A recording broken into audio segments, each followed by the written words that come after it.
What's up, my friends in film fandom, wherever you may be and however you may be watching? Thank you so much for giving us your time. You know, we're going back to the DC universe because I just can't help but love doing the reviews that give Jeremy at least a semi-boner. And what character? And anytime I want to keep Jeremy super happy, anytime I want to tickle his fancy, so to speak, I know what character to go to. I go to Batman because that's Jeremy's favorite guy. So we're not just here to impress Jeremy and make him happy. No, we're here to talk to you about this great movie. And joining with me, as always, are my amazing co-hosts, starting with my hero life mate, Jeremy. What's up, brother? I'm very excited for this one. This is, you know, if not one of the best Batman movies, also one of those rare times where a sequel's just as good, if not better. Just like I would say, maybe second to The Dark Knight for me, this movie. I would say I forget how good this movie is sometimes, but I'd be lying because, I mean, I can't really... I have nothing but good things to say about this movie. Came out in a pretty good year. Also a good year for Batman because also the animated series debuted this year as well. So it's good times. Definitely one of the better Batman films to ever be made. Also here with us today is the Shape of the Lone Star State, my man Tex. What's up, brother? You know, their T-shirts might show it, but I'm Batman, and you can't prove otherwise. So that's all that matters. That's all you need to know. He's bad with an accent. I'm Batman South. Well, you know, I mean, if you've ever seen the comic run, I think it was Batman Incorporated. Like Bruce Wayne went around to other parts of the world and created other Batman. I'm the Batman of Texas. Just don't tell anybody. So that's all y'all need to know. So I'm not saying that Tex is Batman. I'm just saying you've never seen Tex and Batman at the same time. The dead giveaway is if he uses the word y'all a lot. That's the dead giveaway. Right. Well, that and my bat suit is Realtree camo, not black. But, you know, what you going to do? So it's a whole thing. It's a whole thing. Be in the woods. There's subtle giveaways. Right. And joining us tonight, filling in for the Dowager Countess Lady Cora, who's not feeling well today, is our friend Kenton Freaky Jeebus. What's up, brother? Howdy, guys. Yeah, I'm really excited for this one. I was gonna say, wait. It rubbed off on me, I guess. I don't know what happened. You might have a Villain Origin story right there. Right. But no, yeah. I found my Joker. Yeah. Like Jeremy said, yeah, I love this movie. And yeah, 1992 was a very good year for Batman and for me because I was born that year. This is probably my second favorite movie from that year, right behind Reservoir Dogs. But yeah, I'm stoked to talk about this one.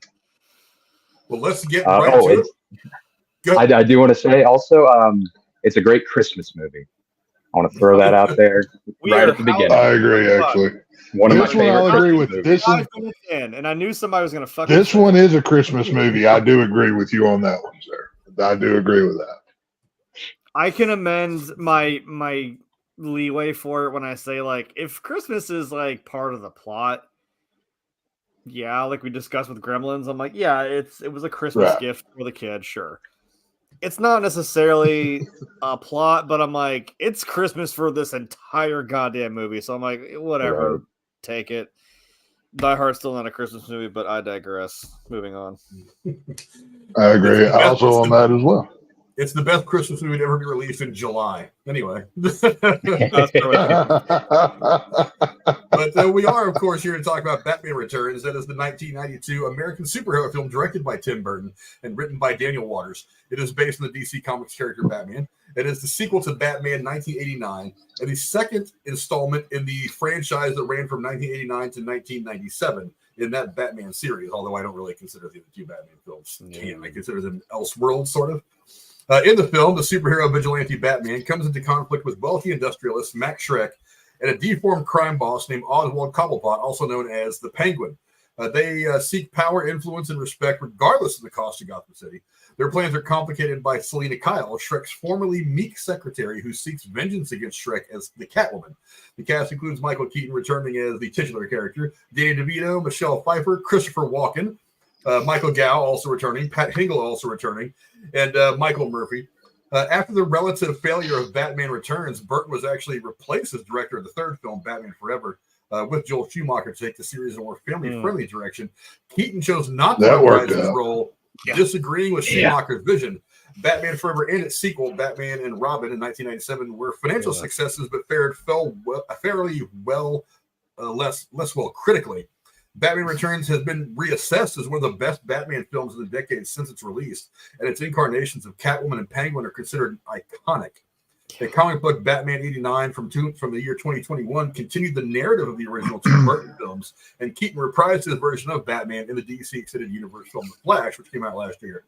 Rotten Tomatoes has an 81% approval rating for the film based on 90 critic reviews, with an average score of 6.9 out of 10. According to the website's critical consensus, it says, quote, Director Tim Burton's dark, brooding atmosphere, Michael Keaton's work as a tormented hero, and the flawless casting of Danny DeVito as the Penguin and Christopher Walken as well, make the sequel better than the first. That's a pretty fair assessment. I'll go to you first. Ken. Give me some quick thoughts on Batman Returns. When I first watched it as a kid, I was not as on board with it as I was with Batman 89. I loved that one, and then when I got around to Returns, I was like, it's not popping for me, but I mean, I still liked it. As I've watched it over the years, rewatched, I've probably seen this 30 times now, and it's on par with the first one for me now. It's hard to choose between the two for me, but yeah, I love it. Of course, the score, the great Danny Elfman score, which carries over from the first one, but he adds in some new things. It's so iconic. And then the Penguin, Catwoman, they're so perfect. And Christopher Walken is one of my favorite actors, so I love to see him in this. Some great meme lines from him in this one. Nothing but good to say about this movie. Yeah, Tex, how about you? What are some of your quick thoughts on Batman Returns? I mean, for anybody who watched our 89 Batman review, I said, the more I watched that, the less I liked it. Excuse me. This is an opposite one for this one.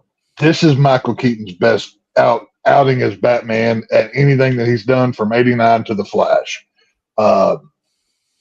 Great redesigns for Penguin. Obviously, Tim Burton just took liberties with this character, but they worked better in my opinion. But this is definitely, out of the original 4 Batman films, not counting the Adam West film, this is the best one. There's no arguments there. But I really enjoyed this one, and then we'll talk about it more going forward. Yeah, Jay, how about you? We all know by now this is your favorite character in the comic book world. No. What are some of your thoughts on this movie? I don't know whatever would give that away. There's not a slew of receipts that I have probably beaten to death that, that's... Yeah, you totally couldn't look at your chest and see you're not a super fan or anything. Well, I mean, you could be looking for other reasons, but I don't blame you. Yeah, it's Batman's just kind of been like a special thing for me because, like I said, and like Kenton said, also if it's not obvious, that was also the year I was born. There was this movie, then the animated series, which I was also into as a kid. I don't know what else to say. This is like, it's like you got the right cast, and Danny DeVito kills it, right? Like when I think of Penguin, I would think of this. This is I think that's insane that at the time they were like, yeah, this ain't it, and I'm like, you have no idea what you're talking about. If you weren't so concerned with selling toys with the next couple movies, that you kind of fell in your own face there. So I don't know. Hindsight's 20/20, but I think this was a very very high point for the Batman movies, to be sure. So, and I think you guys meant to say the cast was perfect. No one took. No, you can say that. You can say So that. are Yeah, you? it's okay. Like are I said, You you- can say that. Nobody are else you- would, though. Are you assuming the role of Catwoman for the means of this podcast with those lines, sir? Hey. It's 2024. We're not assuming anything about what I identify as. So, and actually, you know what? That's kind of funny because there's actually a surprising amount of equality in this movie because the Penguin's like, screw it, kill all the kids. It's all equal, male, female, every one of them. I was like, yeah, screw it. You know my rule in horror: nobody's safe. Kids, dogs, pet gerbils, everybody dies. That's my rule, so I'm down with it. I've definitely said that. I've definitely said that at the haunt. I'm It's all good. No lives matter. Come here, kid. Right? No lives matter, buddy. I'll that chase chainsaw everybody cord. with that chainsaw. Yeah. For me, I was watching it earlier, and I had kind of forgotten how good this movie was. It had been a while since I had watched it, but I remember just about every scene. But I was watching it, and I was kind of reading things about it while I was watching it, and it kind of occurred to me that this was the purest version of Tim Burton's Batman that he wanted to make. That he made some concessions in the '89 movie because he wanted to, he obviously wanted the job. He wanted to kind of walk the line a little bit, but he mostly did that because he wasn't quite Tim Burton yet. He'd only really had a couple of movies under his belt. This was his first big thing. Yeah. But at this point, his name had grown, so he had a little more power. And he said, look, I want more creative control over this. And he made this kind of it was more of a Tim Burton Batman film. And that's one of the reasons why I think a lot of people kind of rate this as one of the better Batman films ever made, because like I said, as much as I kind of dog Tim Burton as being hit or miss, when he's hit hard. He's hit very, very good. And it's really just a matter of the subject matter matching with his directorial sensibilities, his stylistic sensibilities. And when that happens, that's when his films really pop off really well. And I think having that ultimate creative control is what allowed him to make this perfect version of what he wanted Batman to be. And that's why it resonates. So while it maybe got dogged on a little bit by some critics as not being quite as family friendly as they wanted it to be, or as much as the first one was. This certainly is, I think, a much better Batman movie than the first one. I love the first movie. I've said it a million times. The first two Batman movies with Keaton and Burton are fantastic movies. They're really, really great Batman movies. I actually like them a little bit better than the Bale Nolan stuff.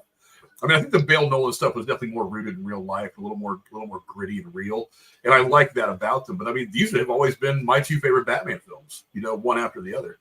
But let's get into the talk now. I mean, we've talked a lot about Tim Burton as a director. I don't think we need to go into that too much more. But I mean, is there anything that Jeremy that maybe you want to add to it about Tim Burton's effect? What Tim Burton's done in his career. Well, he gave us those big penguins right there. And Danny DeVito. Yeah, I mean, because you think about it, this is actually what you might have been working on when this movie came out. Nightmare Before Christmas was '93. So, and when you say Tim Burton, I don't really enough as much as I do like Batman. I don't immediately think of Batman when I think of Tim Burton. I think of like Nightmare Before Christmas, stuff like that. I try not to think about Willy Wonka. But that happened. I liked his Willy Wonka. I liked it. I liked it. You know what? I thought it was good. I did. I mean, you can't hold a candle to Gene Wilder. Obviously, I grew up with that movie too. Well, no, of course not. It's not the same movie. No, it's a good movie. It's a great movie. And then the Johnny Depp one, I'm like, I like Johnny Depp. But I'm like, this was not. It was okay. And yes, I admittedly watched it more than once. I mean, sue me, but things like Sweeney Todd, other things of the sort that when you see it, like we talked before, when you see a movie and like, oh, I know exactly who directed that because you can tell. And like Frank just said, this is something that with Batman you can do it. Because I was going to say that with the Nolan trilogy, it's a little more played straight as a gritty kind of grounded character because that's what he is, and it leads into the darkness.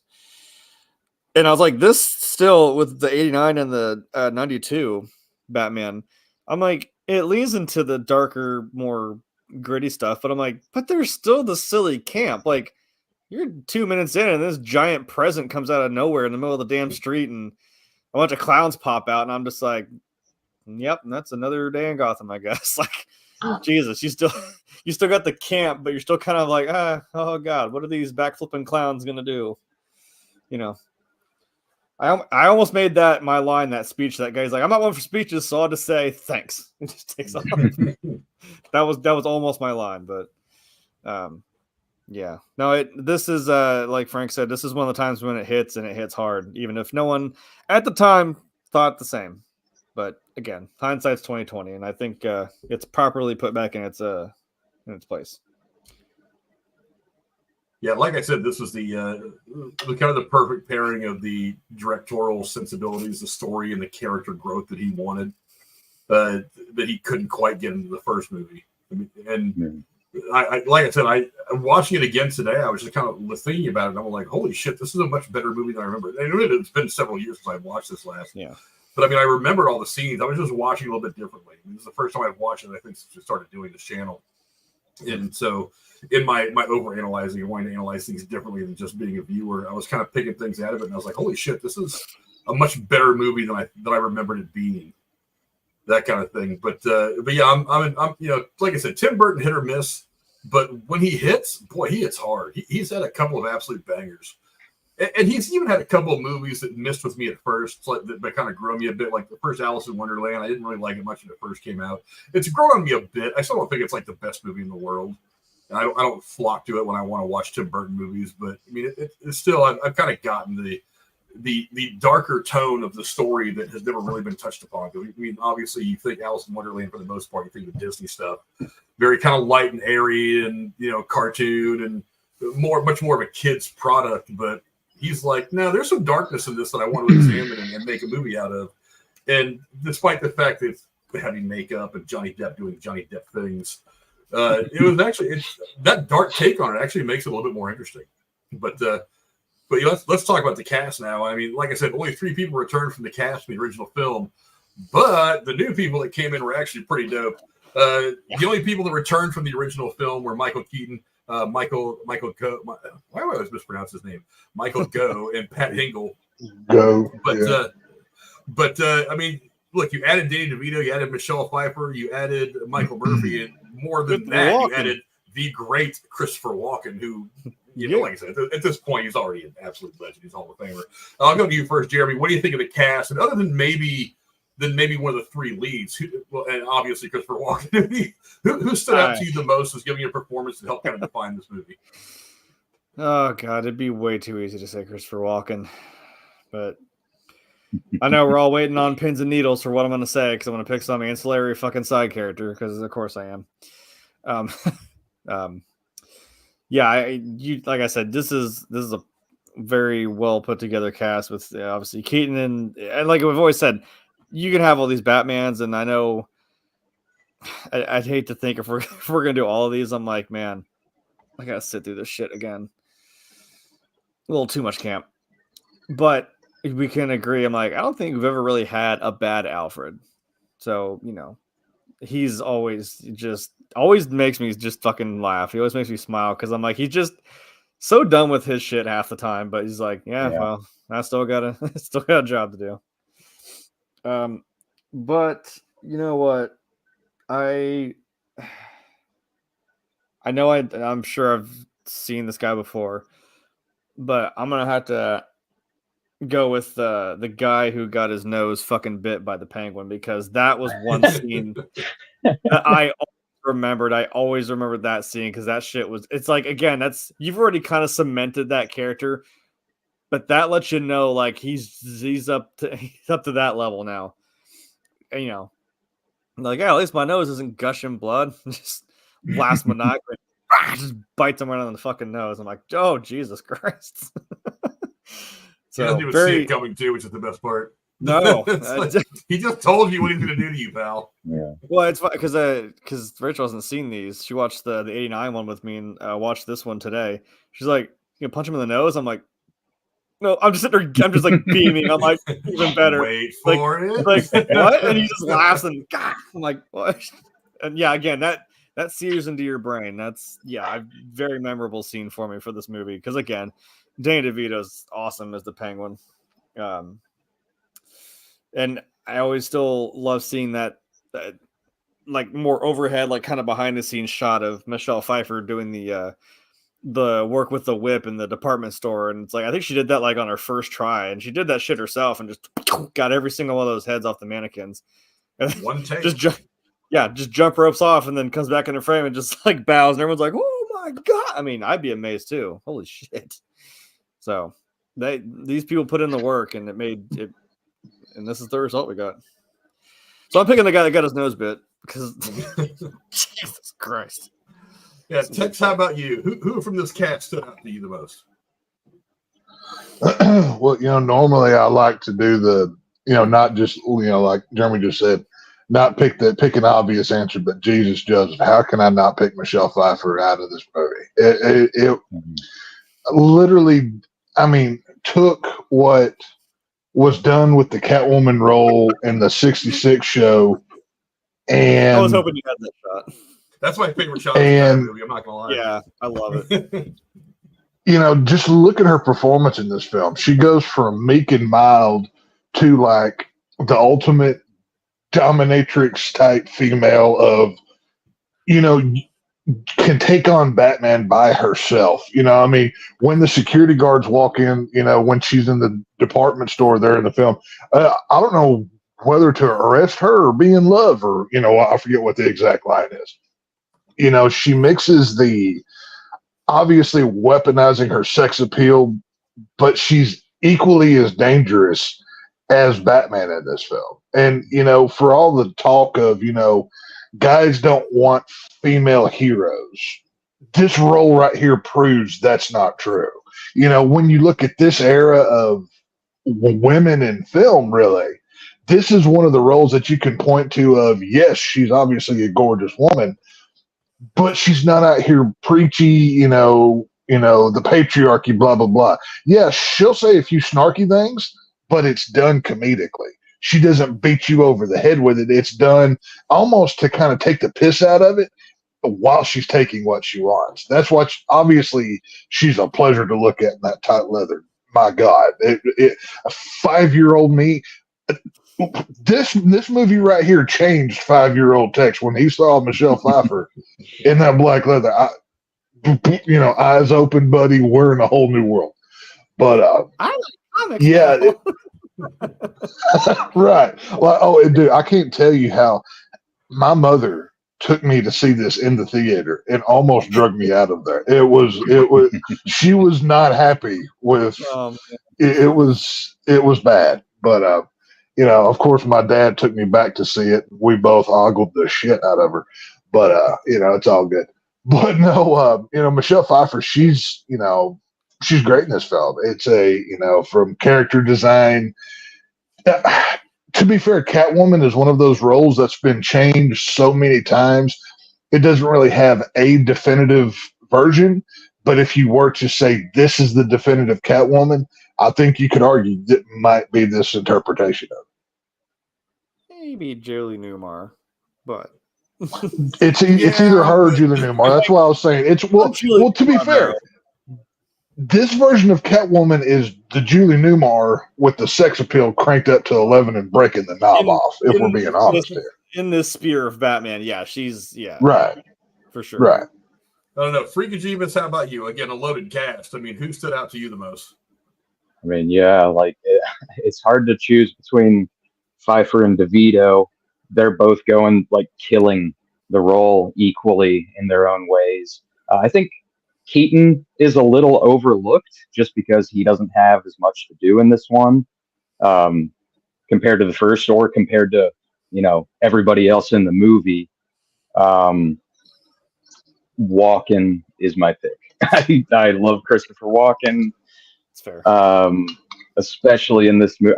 This was probably the first movie I saw him in. Just his. I can give you a couple of really good ones from the 70s and 80s.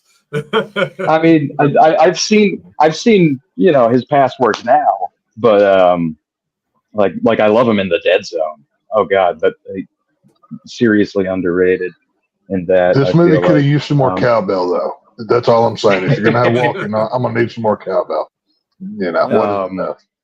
Yeah.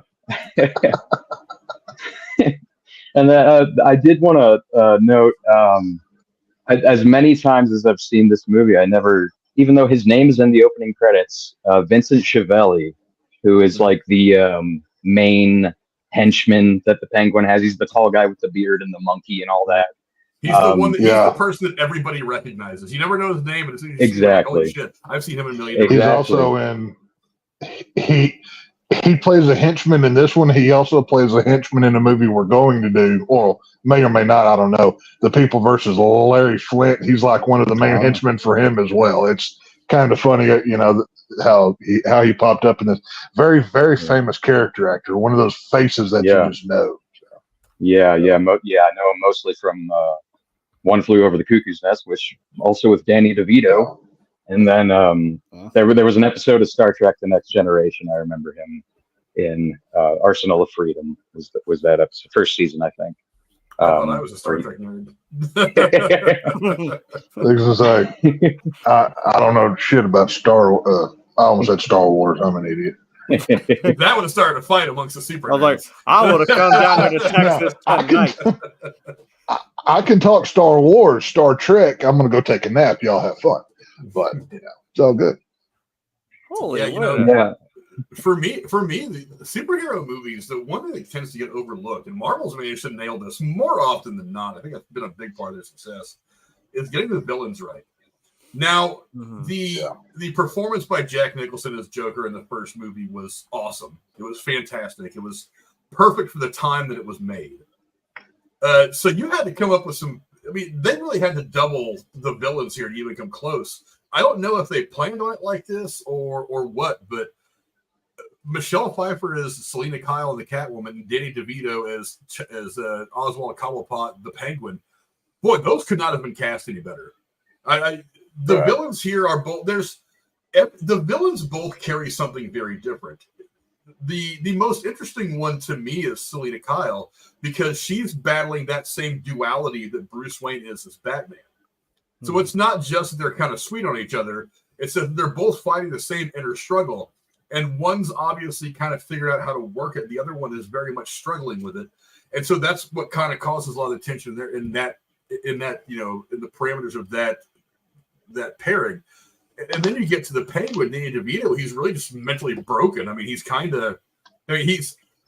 did something they haven't really done a whole lot of in comic book movies, period, is make the bad guy out to be the good guy for a while. And so when he's running for mayor, a lot of people are trying to sell him as a sympathetic figure. We all know as viewers, of course, that he's crooked as fuck.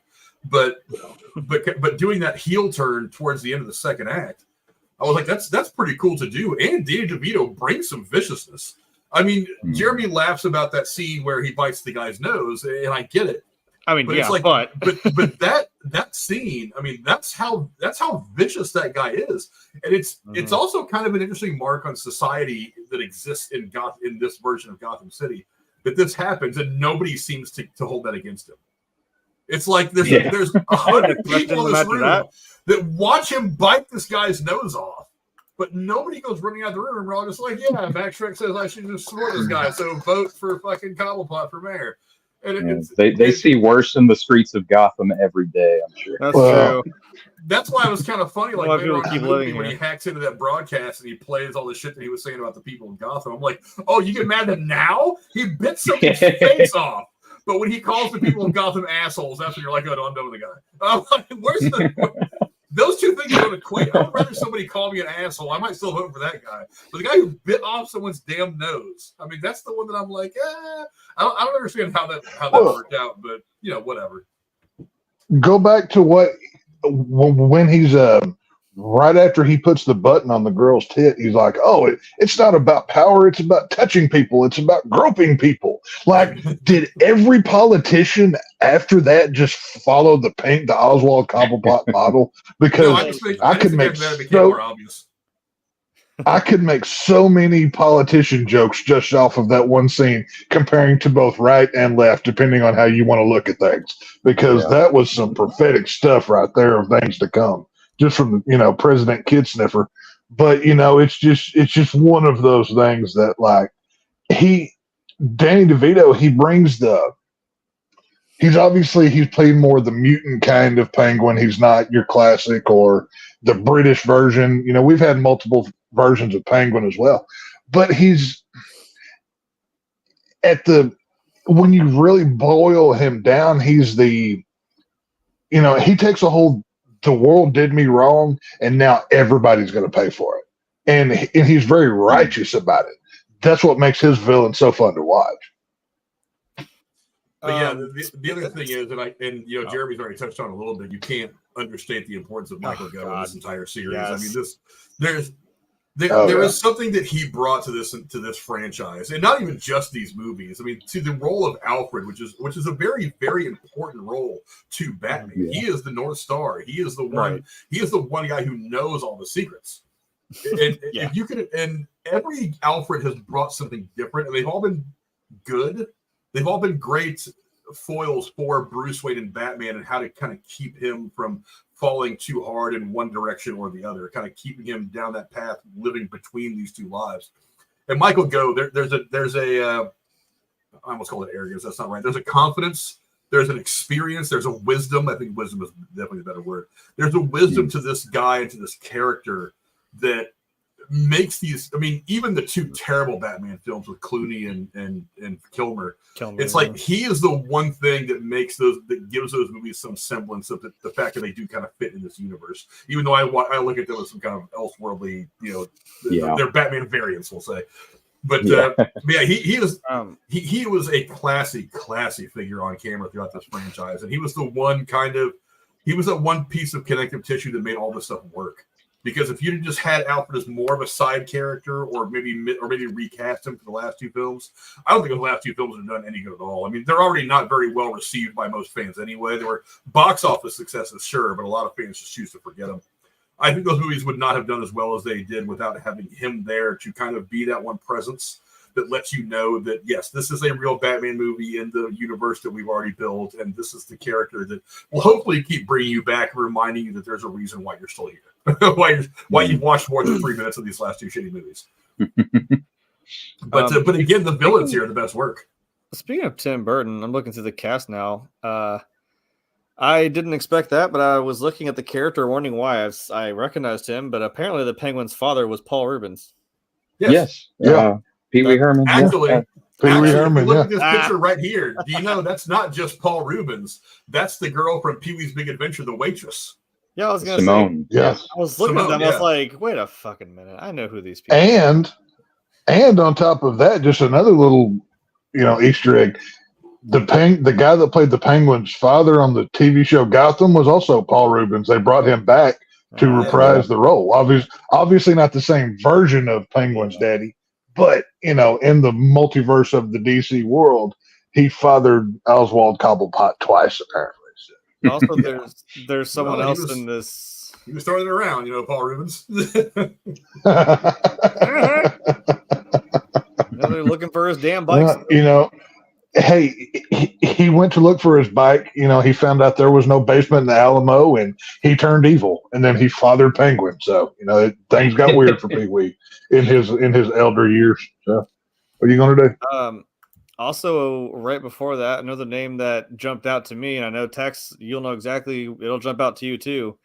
There's a guy who played a character called Chip. I'm assuming he's one of the henchmen, but he's played by Andrew Bernarski. Really? Little Leatherface from 03. Mm-hmm. My favorite Little Leatherface, by the way. I love his version of Leatherface. So. That might be another podcast for different. I know Gunnar Hansen is he's the god. He's the god.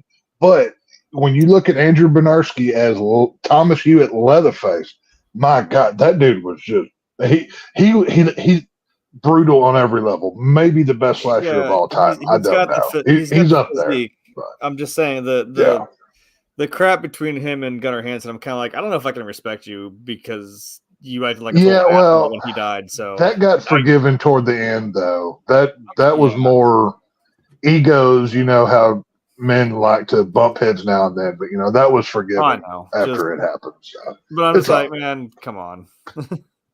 Right. Did you guys see that Doug Jones is in the cast as well? Where am I at? No. The Doug Jones. Like this This must have been like really early on for him. Really? This was early in his career. Had to be. I didn't even realize he was in here. Yeah, he played Thin Clown, apparently. one of the henchmen. I'm dumb as shit.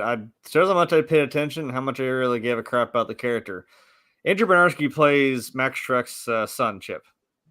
Oh. Now, I see it now. I see the. He doesn't even look the same. Yeah, you know what I mean. I'm seeing like facial hair, like the long hair. Right. I see it now. That big fucking jaw. Like I see it now. Okay. He doesn't. Wow. I'll be dogged. Okay. That surprises me. I like That's that he cool. put on like a sort of Christopher Walken accent when he was talking. I don't know if you guys noticed that. He would sound like he was trying to emulate him. I mean, why would he plays a douchebag, but father. I mean, he's a straight up punk in this movie. I mean, it's bad. Yeah. Like if somebody was going to tell me, hey, you're going to be playing Christopher Walken's son in this movie, I'd be like, fuck it, I'm going for it. Yeah. Right. Hey, that's a pretty good career. You get to play. He gets to play Christopher Walken's son in a Batman movie and Leatherface in a Texas Chainsaw movie. I'll take that. That's you can do a lot worse. So, I mean, shit. Another 10 years, 03, yeah. Yeah. That's crazy. Damn. But let's talk about the plot now. I mean, I can't remember. I don't know if this was like a specific iteration of a certain plot line or just maybe he was just like, this is Batman's rogue gallery. I'm going to take two of these people and make them the bad guys for this film. But I'll go to you for a sec. So the plot of the film work for you? Is there something you would have changed? Oh, I think the plot's great. It's, obviously we're playing. It's a very Shakespearean plot of, fathers and sons. And it's deeper than it really needs to be for a Batman movie. But Danny DeVito really carries it. I mean, you can see the pain whenever, I was thrown out and, then he wants revenge on all of the firstborn and got them. And we see him over Christmas and he's in the library, just combing out and writing down names. And then later on in the film, we see Catwoman touches a script. He goes, that's not for prying eyes. The whole plot of it is just, like I said, a righteous villain is a good one when you look at General Zod from Man of Steel. So many other villains that you can go to and see, like a Thanos, somebody like that. But Penguin, he really believed in what he was doing, that he was done wrong and he was going to make everybody else pay for it. Now, is he right? Obviously not. But no, I think the plot works great. Obviously we get introduced to Catwoman. Like I said, we go from meek and mild to just ultimate predator. Batman's kind of blah, but to be fair, in most Batman movies, he's a side character. You're really there to see the villain. That's in most Batman movies.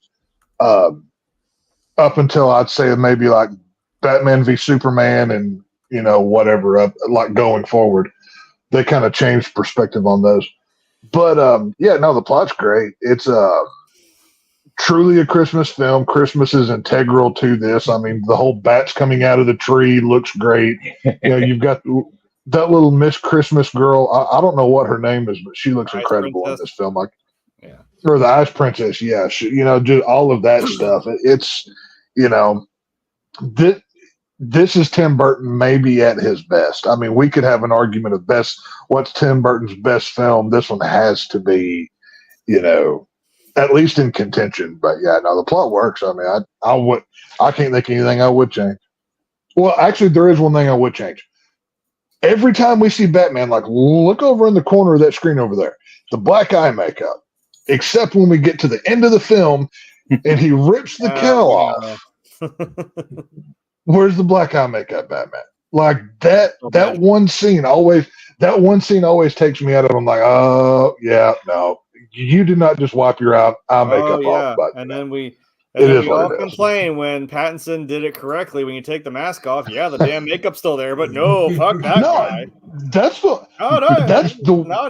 one thing I praised of him in that movie. Like we've actually finally got to see, the eye black over the eyes. Like it makes no sense to not show it. But I get it. That one scene in this movie I would have changed, but that's not plot integral stuff. Whatever. it's your main character. You gotta have, that's the money right there. I get it, but Right. it is weird when you notice it because it's like all of a sudden you just see his whole like eyes. Yeah, it's like that one shot in the film as he's wearing the mask. The white is like clearly around the eyes. I'm like, wait a minute, that's something's not right here. And then maybe you could have cut that a little better, like have him like looking at her. And then like go to like grab it, you can cut to her like doing like a reaction shot, and then have him turn away and then just like rip it off. But you'd still wonder where it went. I don't know. Well, that's what I'm saying. That's the one thing that I would have fixed, and maybe a reshoot, have him in shadow or something. But that's about the only thing I can think of. So. I don't know, Jay. What about you? Did the plot work for you? Is there something you would have changed? No, it works because as I've said, Batman has a really interesting rogues gallery of villains, right? And they all have. It's not just like a one-dimensional, like it's not too cartoony where it's like, yeah, you're just evil for the sake of being evil, or like you have like your one shtick, which is like, yeah, this guy's a clown, this guy's a penguin, this guy likes riddles, and he's an asshole. It makes me go all over the fucking city looking for stupid trophies that I don't want to fucking look for. Hey, diddle diddle. PTSD, oh my god. I'm gonna come over. I'm closer to him than I am any one of you. I'll leave a fucking note on your door with a question mark on it. Yeah, this is the first of many. Yeah, I'll leave a little fucking paper trail down the stairs. But all of his villains have like a really more depth to them, and they're more interesting than, like I said, than just a one-off thing. Because having, like we said, a more complex villain, I mean, you can make them fun to watch and more interesting. You can probably even relate because you're like, yeah, no one's ever the bad guy in your own story, right? Obviously, sending a bunch of armored penguins, while they're adorable, with rockets on their back out to blow up the center of Gotham, like, yeah, maybe that's not a good thing to do. However, you can kind of get like, yeah, this guy has this like hate for the world, tragic, upbringing, and just kind of got shit on by life completely. And then when he kind of realizes his last little semblance of hope of like trying to find his parents, which it's cool that you see Batman or Bruce Wayne at that point watching him talk about this. You can tell he's kind of like, yeah, I can get this guy, right? Because I don't have my parents either, and that's what made me how invested. I am. Yeah, he's like, that made me how I am. So he's kind of like, oh crap, this could be world's greatest detective has already got the gears rolling in his head. Like, this could be bad. And he may have figured it out before Penguin did, because when he tells Alfred, he's like, oh, I think I know. He figured out who his parents are, and you see him go into the cemetery, and it's like, yep, there it goes, that last shred of any humanity this guy had. And now he's just like, you know what? I've had like my whole life to just hate this world, and I'm gonna burn it all down with it. So yeah, it's like I said, it's still got the campy shit, but it's got deeper elements to it, which makes it more fun. And I can get behind that. Even Selena Kyle, right? You got this duality of like, of course, in this dark not Metropolis. I'm gonna name drop somebody here. You got this dark city, and then you have her with this bright ass pink apartment. Like, she's just completely not what you would have thought, right? And then she goes through her hot goth girl phase and just tears the whole shit up and spray paints it black. And it's hilarious when she knocks out the letters in her sign. And yes, from hello hell here, whatever. That was pretty damn funny. Yeah. You gotta love that transition. Shut up, Tech. Just because it's you want to talk about Batman the longest Halloween? This was the longest goddamn Christmas. I'm like, hasn't like 3 or 4 days passed? Well, no, Christmas? No. The reason why the long Halloween is because it starts on one Halloween and goes to the next calendar year in every holiday. That's why it's the holiday killer. I'm just saying, this might be this is a long ass Christmas. Is what I'm saying. I know it's part of the season, Christmas Day or Christmas Eve, maybe Christmas Day, but like, I'm like, over. It could be Hanukkah and have 8 days. You don't know what's going on up in Gotham up there. Just saying, it could take a while. So I don't know. Go ask the calendar man. He probably knows. Yeah, Calendar Man though. He's sitting in Arkham right now. Oh. Probably. I got deep cuts for you, just like Zaz. I'll keep it going if you don't stop me. How about I am- Zaz is legit. I like Zaz. I'm Killer Moth. Hey, that one guy when he went to grab, I think he grabbed Selena Kai. He's like, "Listen here, Mr. Man Bat." I was like, "That's not Man Bat. That is not Man Bat." But holy hell! Wait for that jump scare in Arkham Knight. That was not okay. I was like, man, that got me. That was dirty. I'm kind of mad, and I'm glad that Tara Strong is going to be at this next Comic-Con I'm going to, because of course I thought to think of a question after, but I'd want to ask her, like, which has the best Rogues Gallery? Since you've been in both, is it Batman or the Powerpuff Girls? Because you got to admit, they both got like some pretty unique cast of villains. If you even ask that question, your Batman card is revoked. I'm just warning you ahead of time. So. Just because you didn't watch the Powerpuff. I'm not going to get into this with you. No. Hey, we're about to fight again. I love it. There are bronies, and I'm pretty sure that's like my generation's version of a brony, because if you watch Powerpuff Girls, I knew plenty of guys that watch that show. That shit's fun. I watched it. Yeah. See? There you go. I'll pray for both. Mojo Jojo was voiced by the guy who does the Ghostface voice. Roger Jackson? Scream. Really? Yeah. Really? Well, I just found that out the other day. Kent, let's go to you next. The plot of the film, did it work for you, or is there anything you would have changed? Absolutely. Loved it. Perfect revenge plot with Catwoman. We didn't even touch on it, but like the whole romance thing between her and Bruce Wayne, I think works really well. Like all the way up to like the scene where they figure out who each other are, and there's that like intense moment between them. Loved that. Shrek trying to manipulate Penguin, and then Penguin like manipulating him back, or I guess vice versa. But like all of that, so good. It's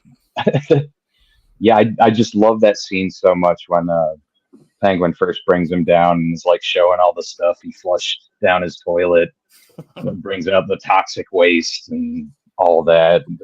It's Fred's hand. Just awesome. I also love the scene when after Batman has like played the audio of all that of him, saying, God, I don't remember what the quote was, but basically that all of Gotham, loses. Like Gotham like a harp from hell. Yes. And then they all start throwing. They all just pull out tomatoes and cabbages and eggs and start. And then he even calls it out. He's like, why do they always bring rotten eggs and tomatoes? Who brought tomatoes to a The look of satisfaction on Alfred's face when they play that tape is worth seeing this movie for alone. It is great watching him in that scene. It's little nuances that he does that just make it so goddamn funny. Yeah. He's sitting there with his headset on, he's like, it's working. Like, he's just happy to be there. I love it. Yeah. And then I love the inclusion too of like the Catwoman's 9 lives thing, like her counting them down, like at the end with every shot, and then it's like one left. He shot her up to number 8 number 8, and then she gets fried. She's like, I got 2 left. Oh yeah, yes, that's right. Yeah, and then that's 8, and then 9 is why she pops up on the roof at the end, which I love that touch. Yeah, love it. I also love when he puts the CD and he's playing it over Cobblepot's thing, how he scratches it like a record. I'm like, that's not really how it works. But I'm like, but whatever, it works. Hey, you know what? It could be worse. You could be whipping out a back credit card. Got to keep it on you when you leave the house. True. Hey, now the coolest prop in this entire film, Batman doesn't even have the coolest car in this film. Penguin's duck, I still want to this day. I would drive that everywhere. That's fair. That is awesome. That is, I set it up there somewhere. I'm like, only Danny DeVito could make a line like, get in the duck. Like, make that funny, but still intimidating as shit. I'd be like, okay, man. I can't watch this movie without thinking, A, who built that duck? B, how'd they get it in the sewer? And C, where can I buy one? Like this is, it's one of like the ultimate movie vehicles. Like it doesn't really get talked about as much as, I mean, of course, when you're in a Batman film, you get the Batmobile, the Bat Pod, the Bat blah, blah, blah, whatever. But for Penguin to have a cooler car than Batman, that's saying something. So, yeah, I'm a fan. Yeah, I wasn't a big fan of this Batmobile for some reason. It's almost identical to the one from the first film. 89. It's just to say there's minimal differences to this one than the 89 model. Well, I mean, the whole idea of making the Batmobile skinnier so it can fit through that one gap when he's trying to get away from the police, I was like, it makes the car look a little silly. I mean, I dig that it's a cartoon. I dig the fact that it's a car from a comic book. So I wasn't exactly looking for realism, but it just looked kind of silly. It tried to do the Bat Pod thing, I think, but it's like, it doesn't quite work. Yeah. Watching Fat Boy Penguin drive around his little Batmobile, that's one of those little quarter machine cars. God, that's the best Batmobile scene in this whole movie. Like I would argue that with anybody. I love that scene. I also wonder, this is one of the things that the movie that kind of annoyed me. I kind of wondered like how he could have the all the security, the shield, the bulletproof shield and all that, and somehow some asshole with a key fob can just hack his shit and open up the Batmobile. It's not even like they just planted the bomb or planted some remote control thing to help Penguin control it, but it's like they basically rewired that entire damn car. They've got wires pulled out everywhere, plates pulled off, and they're soldering shit. It's like, really? Yeah. This is the most secure car on the planet, and you just walk through like, and then open it right up. Yeah, I'm not with that. Because in the first one, he has that like shielding that pops up over it. You think, if he's leaving it around, he'd have that popped up. Well, I don't know if any of y'all have ever dealt with a wiring harness in a regular vehicle, but good luck. That just in a regular vehicle, it's immense enough. I can only imagine how many hundreds of feet of wire the Batmobile is going to have. So hey, for any mechanical techs that can do that on the fly, they're probably working in a pit crew somewhere. But hey, those clowns work fast, by God. I would say that it's like this car, this Batmobile, or just a Batmobile in general. It's like something I also think about. It's like James Bond's car, where he's got a gadget for every damn like possible scenario, which is insane.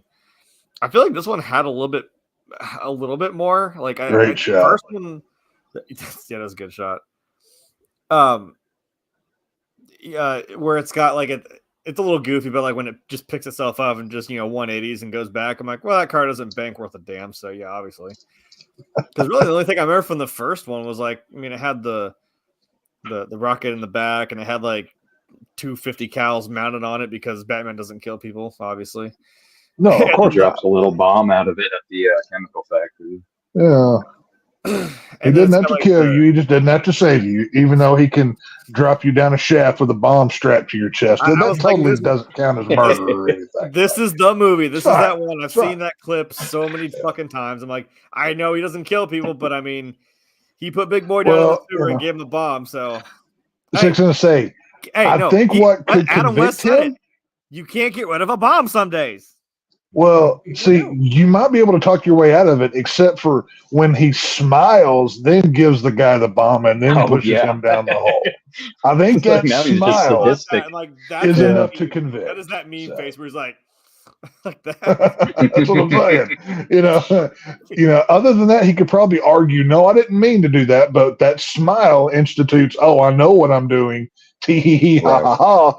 Boom, you're dead. So Michael Keaton said that was his favorite scene to film. Oh yeah. Oh well, it looks like how could it not be? I mean, you've got the artwork in this film is tremendous. I love the coloring of the posters and just the look of that whole scene in the Christmas layout, and then all the cool clowns around and everything else.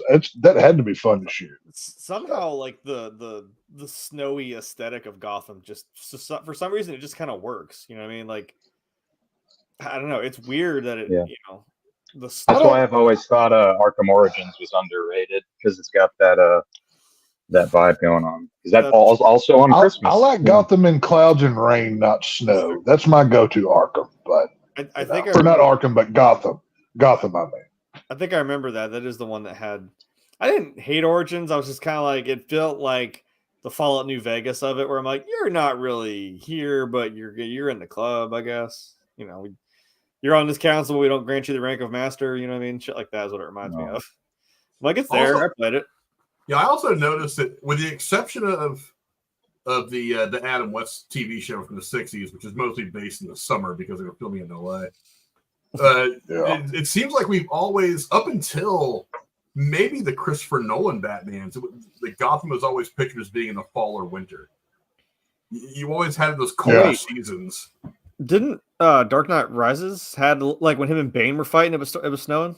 Yeah, it's snowing. Yeah, Dark Knight Rises took place over like 6 months, or like 6 months to a year. Yeah, I think that's the only other time I remember there being snow. Yeah, was in that near the end of the movie. And in Dark Knight Rises, it goes from Gotham to wherever that prison was that Bane took Batman to. I mean, you had multiple locations, but you can't. Well, I would argue you can't count Christopher Nolan's Gotham as Gotham because it's not. It's Chicago. It's New York. It's whatever. It's not Gotham. It's a modern. I think it's a real world Gotham. That's what he wanted to do. I think in Batman Begins, it's good. Like, it feels more like Gotham. But then in Dark Knight and Dark Knight Rises, it's way more. It's just Chicago, just big city. Yeah, I would agree with that. And Batman Begins, it still had the aesthetic of moody, creepy, where Gotham was a character.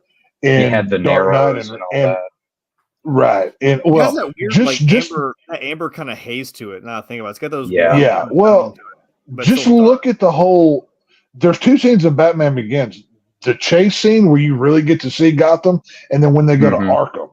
That's the 2 scenes that really show. Yeah. But like this Gotham in Batman Returns, it's got the Gotham is as much of a character as the Bat, the Cat, or the Penguin. I mean, you really feel Gotham in this movie. And that's, I mean, obviously that was set in the comics. Right. Now, of course, Joel Schumacher would overdo that to where they drive on them in the middle of town. And like, whoever the city planner is in Gotham must be on like 4 levels of acid because you're just putting statues everywhere. But whatever. I know I've because I've been playing the Suicide Squad game, and like this Metropolis feels like that same way. It's Metropolis. Like, there's these big statues for no damn reason all over the city. It doesn't just feel like a city. It feels, it feels like a Metropolis or a Gotham where it's got the wild architecture going on. There's city buildings, but there's every once in a while I'm trying to traverse, and there's this big stupid statue of Lex Luthor in my way or something like that.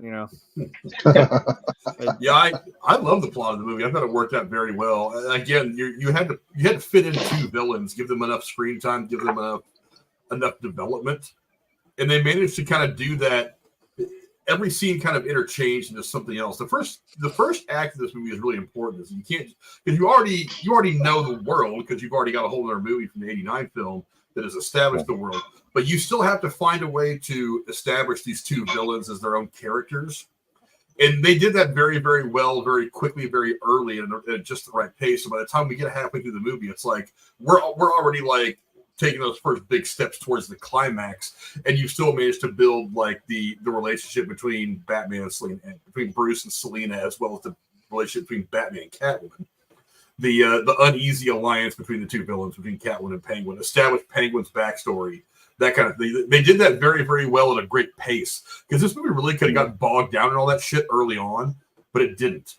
I think I give a lot of credit to the writing and the directing for that, because it could have been a mess early. Because remember, when this movie came out, I mean, Marvel seems to do it with every film now. There's 2 or 3 bad guys in every movie now. But until this movie came out, you had never had, with the exception of maybe Superman 2, you never really had, even though I wouldn't even really count that one, you never had multiple bad guys facing one good guy, especially in a superhero movie, because even at this point, 92, the superhero genre was not quite what it would be. It certainly wasn't something that happened regularly. Well, the Adam West Batman film had Joker, Riddler, Catwoman, and Penguin. Well, for Oh. one, that was a really long episode, and for two, No, I'm not saying it wasn't, and but for that's two- technically a film that and for started two, that TV. Yeah, but you had already established all these characters in the first couple seasons of the TV series, so there was no growth. No, that had to happen. the movie came out before the TV did. The movie came out after the first season, and then got canceled. The first season was 66, canceled. right? Was it? Yeah, the movie was after. I think the movie. Sure. I'm pretty sure the movie came out beforehand. That's why they had the helicopter, the bike, because the TV budget couldn't make all those things, but a movie could. No, I think I'm right. I remember pretty sure. No, it was. Hold on, I think it did come after. Now that I think about it. I think the movie came first, and then the television show came out. Okay. No, it says it's a. That is a continuation of the. That's a comic. Never mind. One second. Batman TV series 66 to 68, but the movie was also 66, right? I'm pretty sure that the movie came out after the first season because after the first season got it had, and then the movie made it really popular, so they brought it back for another season and ended up running for 2 more years.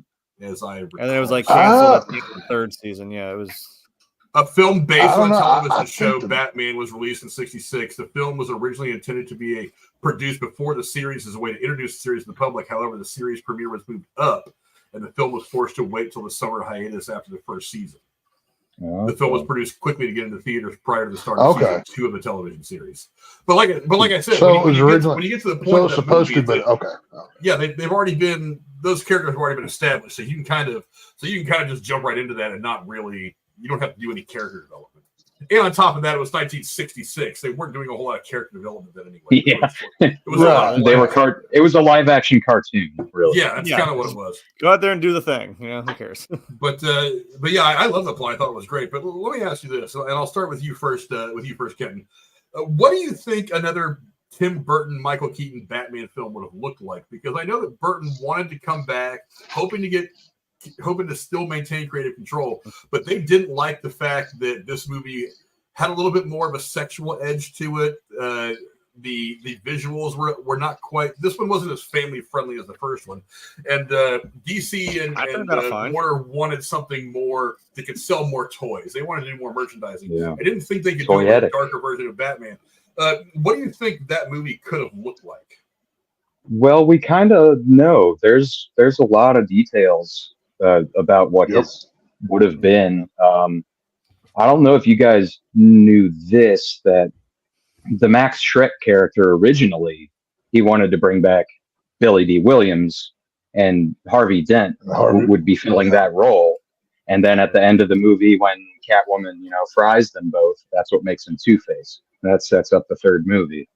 There was a whole cut plot line of Robin, who was going to be played by Marlon Wayans, who they even made an action figure out of him. But they cut him out. It's the reason why that White Robin has the afro, but they just painted him white instead of black. Exactly. Yep. Yeah. So the 3rd movie, it would have been Two-Face. It would have been Bring in Robin. And I would have loved to see it. I am not a fan at all of Batman Forever. There's some fun things in it, but I get way more enjoyment out of I get way more enjoyment out of Batman and Robin than I do Batman Forever, because Batman Forever is trying to juggle those 2 tones of like dark and humorous, where Batman and Robin is just full on Saturday morning cartoon, like so bad it's good to me. I love watching that movie with a group of people and then just having a blast tearing it to shreds. But I would have loved to see what Burton would have done going forward. Oh man, particularly to see Billy D. Williams Two-Face. Yes. Which he did eventually come back to that role in the Lego Batman movie. And then Fantastic. There's also the Batman '89 comics. I don't know if you guys have checked those it's out not very at good. all. It's not very good. Yeah, I mean they look. The art looks good, but I haven't read them. It's and yeah, I mean, I would check out the YouTube reviews of it. Don't buy it. It's not a very good story. I read it, unfortunately. Okay. All right. Yeah. I don't know. Tex, what do you think? I mean, it almost happened. What do you think another Burton Keaton Batman film going to look like? Well, it couldn't have been any worse than the Joel Schumacher garbage that we got. So anything that Tim Burton would have done would have automatically been better. Obviously, Keaton just touched on, the plots that we know were already formed. I can't help but think, what could he have done with, obviously we know Joel Schumacher wanted to do a third Batman film called Batman Triumphant, which used a Nick Cage as Scarecrow and have Robin in college, and Harley Quinn was going to come back played by Madonna, but it was the Joker's daughter. Yeah. I would have loved to have seen what a Tim Burton version of Scarecrow would have looked like. Scarecrow is one of my favorite Batman villains and one of the most underused Batman villains. He's never been, I guess in Batman Begins, but he was still used as a side piece. What we saw in the Arkham Knight video game, we really got to see how effective Scarecrow can be as a main bad guy. In the game, yeah. Right. I think Scarecrow would have been a perfect Tim Burton villain for a third Keaton film. And, who would have played him? I mean, maybe a Mel Gibson at the time could have been cool to see a Mel Gibson Scarecrow. He kind of has that kind of personality to him. That's probably the way I would have went with it. I mean, as far as Robin goes, I never wanted to see the Marlon Wayans Robin. To me, and now to be fair, I know there's like 15 Robins out there, but I wouldn't wanted to see a Marlon Wayans Dick Grayson. To me, I don't like the race bending. To me, that just throws the integrity of the character out. I don't like when any role does that. I don't care who it is. But give me a Scarecrow Tim Burton, all twisty and messed up kind of version. That's what I would have went with. I don't know. Jay, how about you? There's a lot of different things we could have gotten. What do you think a Burton Keaton third film would look like?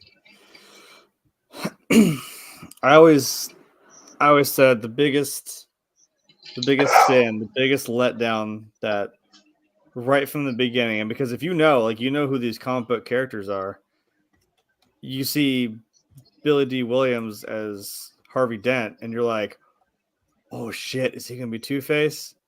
And it's kind of the elephant in the room. And when I watched it with Rachel, I mean, she knows who he is. Like, I'm like, oh shit, yeah, oh my god, that'd be amazing. And I'm like, yeah, it would be, wouldn't it? Like, the little teardom.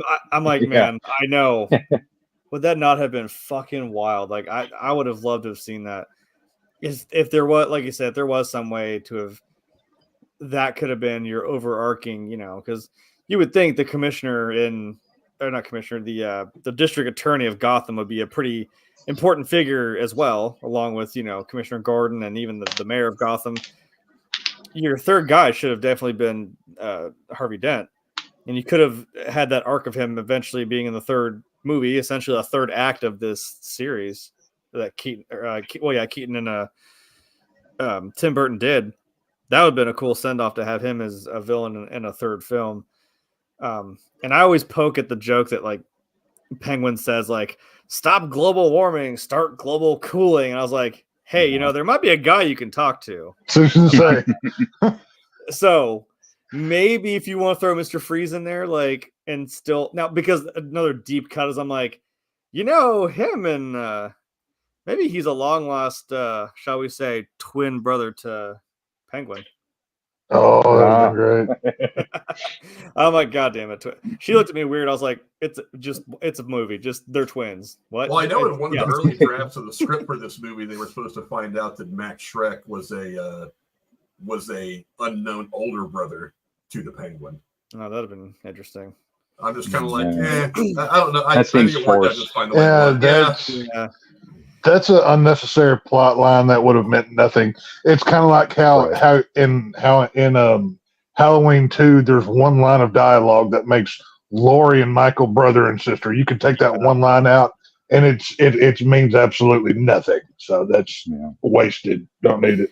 So I think you could have done some good things with this. You know that, like I said, this is a dark character, a very dark world that has a lot of dark villains that have some pretty dark paths and reasons for going down, the path they do. What I'm just wishful thinking right now. I mean, because he's still around. Let Tim Burton do some New 52 shit, like the really twisted shit. Oh yeah. Let him start doing some Give stuff Tim like Burton that. the Scott Snyder Joker with the face cut off where he wore it. That's what I'm saying. I'm like, I mean, this is 30 some years ago now, but I'm like, if you still want to do something, I'm like, just let him have the reins of something like that. A Tim Burton Court of Owls story set in the 90s. Yeah, that could be cool. Because I'm like, now I'm going to start pulling from other, you know what I mean? I'm like, there are other things that I could wish that he could do now. Yeah. So, because I really want to see like a Batman who laughs. I want to see some fucking like the really dark shit. So, hang on a minute. Tim Burton directing Batman Beyond with Michael Keaton as old man Bruce Wayne. Yeah, because then you can have That's exactly what I was about to say. Terry McGinnis. Yeah. Yeah. That because I've always wanted to see a Batman Beyond. Yeah. Have it you set bring in in to play the Terry McGinnis? Neo Gotham with all the neon, with New Gotham, Neo Gotham, whatever you want to call it. Have it set in that with the, just to tie back. And obviously, I know they brought back Keaton for Flash, but with enough money, he'd come back to do a Batman Beyond. That I think would be better. That could be maybe the best option. And fans want to see Batman Beyond too. Yeah, right. That's what I'm saying. Definitely. Yeah. With Keaton now, and I'm like, if you want to bring up, I mean, I don't think obviously the best part of Flash was for me, obviously Keaton being Batman again. But I know, like Tex agrees with me. One of the coolest fucking stories is Dark Knight Returns, the Frank Miller. Mm-hmm. Oh, 100%. If you want to give him actual proper like good thing to do like Batman himself, he's the older Batman. That belongs to Affleck. That's. I know he was supposed Keaton to is be too small to be that Batman.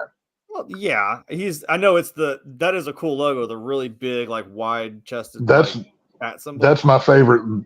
Yeah, I like the full bat, not outlined in gold, but just the plain black bat on the chest. That's my favorite Batman emblem out of any of them. I love Dark Knight Returns. I'm saying like that story, I think might warrant being told in a different medium. Not that like I think I saw that on there when I was searching for this movie. There's like a part 1 and 2 of the Frank Miller Dark Knight Returns. But if you haven't seen the animated Dark Knight Returns part 1 and 2, go watch that as soon as we're done here. You will not that is as good as any live action Batman. You've got RoboCop voicing Batman. You've got Peter Weller as the voice. It is tremendous. It is great. I love those movies. Yeah, so that's my wishful thinking. Yeah, right. For me, I just wish we would have gotten it. I know one of the things that I read earlier today was that Tim Burton, apparently he went after this film had gone to the theaters and played out. He had actually had a meeting with Warner Brothers and was having a conversation about a potential third film. And he was in the middle of pitching them an idea where Scarecrow was going to be one of the villains or the villain. Danny DeVito was going to return in a small cameo role as one of the hallucinations brought on by his crazy gas, whatever it was. That was the Joel Schumacher triumphant I talked about. But and apparently they I think it's like a half hour into this pitch, they were just like, well, we want it to be more family friendly, less gore and scary stuff. We want to do more merchandising. And I guess from what I read in this, Tim Burton's reaction was, well, this meeting's just over, isn't it? And it was just like, okay, I'm out of here. And then he eventually just didn't return. And I guess they wanted Michael Keaton to come back, and reports are that Michael Keaton wanted $50 million, which at the time was a good sum of money. And they were like, we don't really want to give you $50 million. He was like, well, we can discuss it. And then I guess he saw the first version of what would become Schumacher's movie. He was like, this sucks. I'm out. Yeah. And like almost Good literally call. said, from what I heard, he almost literally said this movie is going to be awful. I'm out. It's like, Well, He was right. this movie's going to be He's the terrible. world's And- greatest detective. God damn it! I Yeah, saw that shit coming. exactly. But you know, so yeah, he sussed that one out pretty quick. But yeah, Batman's a very dark character. You have to keep it dark. All the neon lights and the humor for the catchy one-liners from the Hollywood heartthrob of Clooney and Kilmer. It's like that goes against everything this character is. One of the things that I realized in watching this movie is for all the shit that they got for even casting Michael Keaton in the '89 Batman, saying, "Oh, he's just this comedian. He's this goofy guy. He's Mr. Mom. He's gung ho. He's all these other movies that he's done before this," and he uses that humor in spots to accentuate his character because it's like there's little one-liners, little ways that he carries himself in the first movie that are funny. They do that little bit where they lift you up with the humor before they plunge you back down into some crazy chaotic shit. And it's like that whole scene where he's like, "Oh, by the way, give Noxier a grant." He's that little one-liner. Yes. The fact that he walks up behind him when they're in the room, examining all of his fucking suits and shit like that. And he just so nonchalantly says, "It's Japanese." And they're like, "Hey, you know, because they're in Japan." And even in this one, there's a couple of spots, especially like when him and Selena are at his house, and then some shit pops off, and they both have to leave, and he's kind of stumbling around like a goofball, trying to tell Alfred, "Hey, tell her I had to go do this." No, tell her I had to go do that. That little comedic. That comedic timing, that presence that he has, is still evident when he needs it, but he can still be that dark, brooding guy. So it would have been fun to have seen that kind of thing continue, because I really feel like the way that Tim Burton was able to grow the character in this film still allowed for Michael Keaton to be Michael Keaton. It still allowed him to be funny while still battling crazy people like the Penguin or dealing with this duality of being Batman and Bruce Wayne. He was able to grow this character in just the right way. Whereas you get into like the Schumacher stuff, and it's like, okay, so you got George Clooney. At that point, he'd been in ER for a couple of years, I think, and he'd already, his star was starting to rise. He was the heartthrob. It's a lot of one-liners. It's like, I'm like, come on, dude, really? I don't want to. George Clooney was in one-liners. That's not the character that I've gotten used to. George Clooney was a '90s version of Adam West, and that's exactly what Warner Brothers wanted, because these were so dark. They wanted the toyetic. We want 15 bat suits in the movie. We want the zing, pow, zoom, bang. We want that version of Batman in neon lights and black. That's what the Schumachers were. And to quote, I believe it's Jay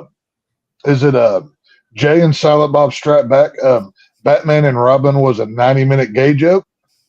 Just want to throw that in for free there too. But it is what it is. But I don't even think it's a joke. It's just right there. Why would they focus on his ass every time he puts the fucking suit on? Right. Why the nipples? Yeah. Why the nipples? Like, why was Batgirl the only one not to get the bat nipples? That's what if we're giving out bat nipples, fine, whatever, but give them to Batgirl too. That's not fair. Just saying. That just, fair and equal here. You may as well have a bet package on there too. Just like leave a little bump for a schlong hanging out. You might as well. Knowing what we know about Joe Schumacher, he was a wild and crazy guy. If you want to, I think it's funny that they wanted to make it. They wanted to make this more merchandise friendly, a more kid friendly version. Right. But it's like you got one of the sexiest men alive to go out there and do it. You went with the bat nipples.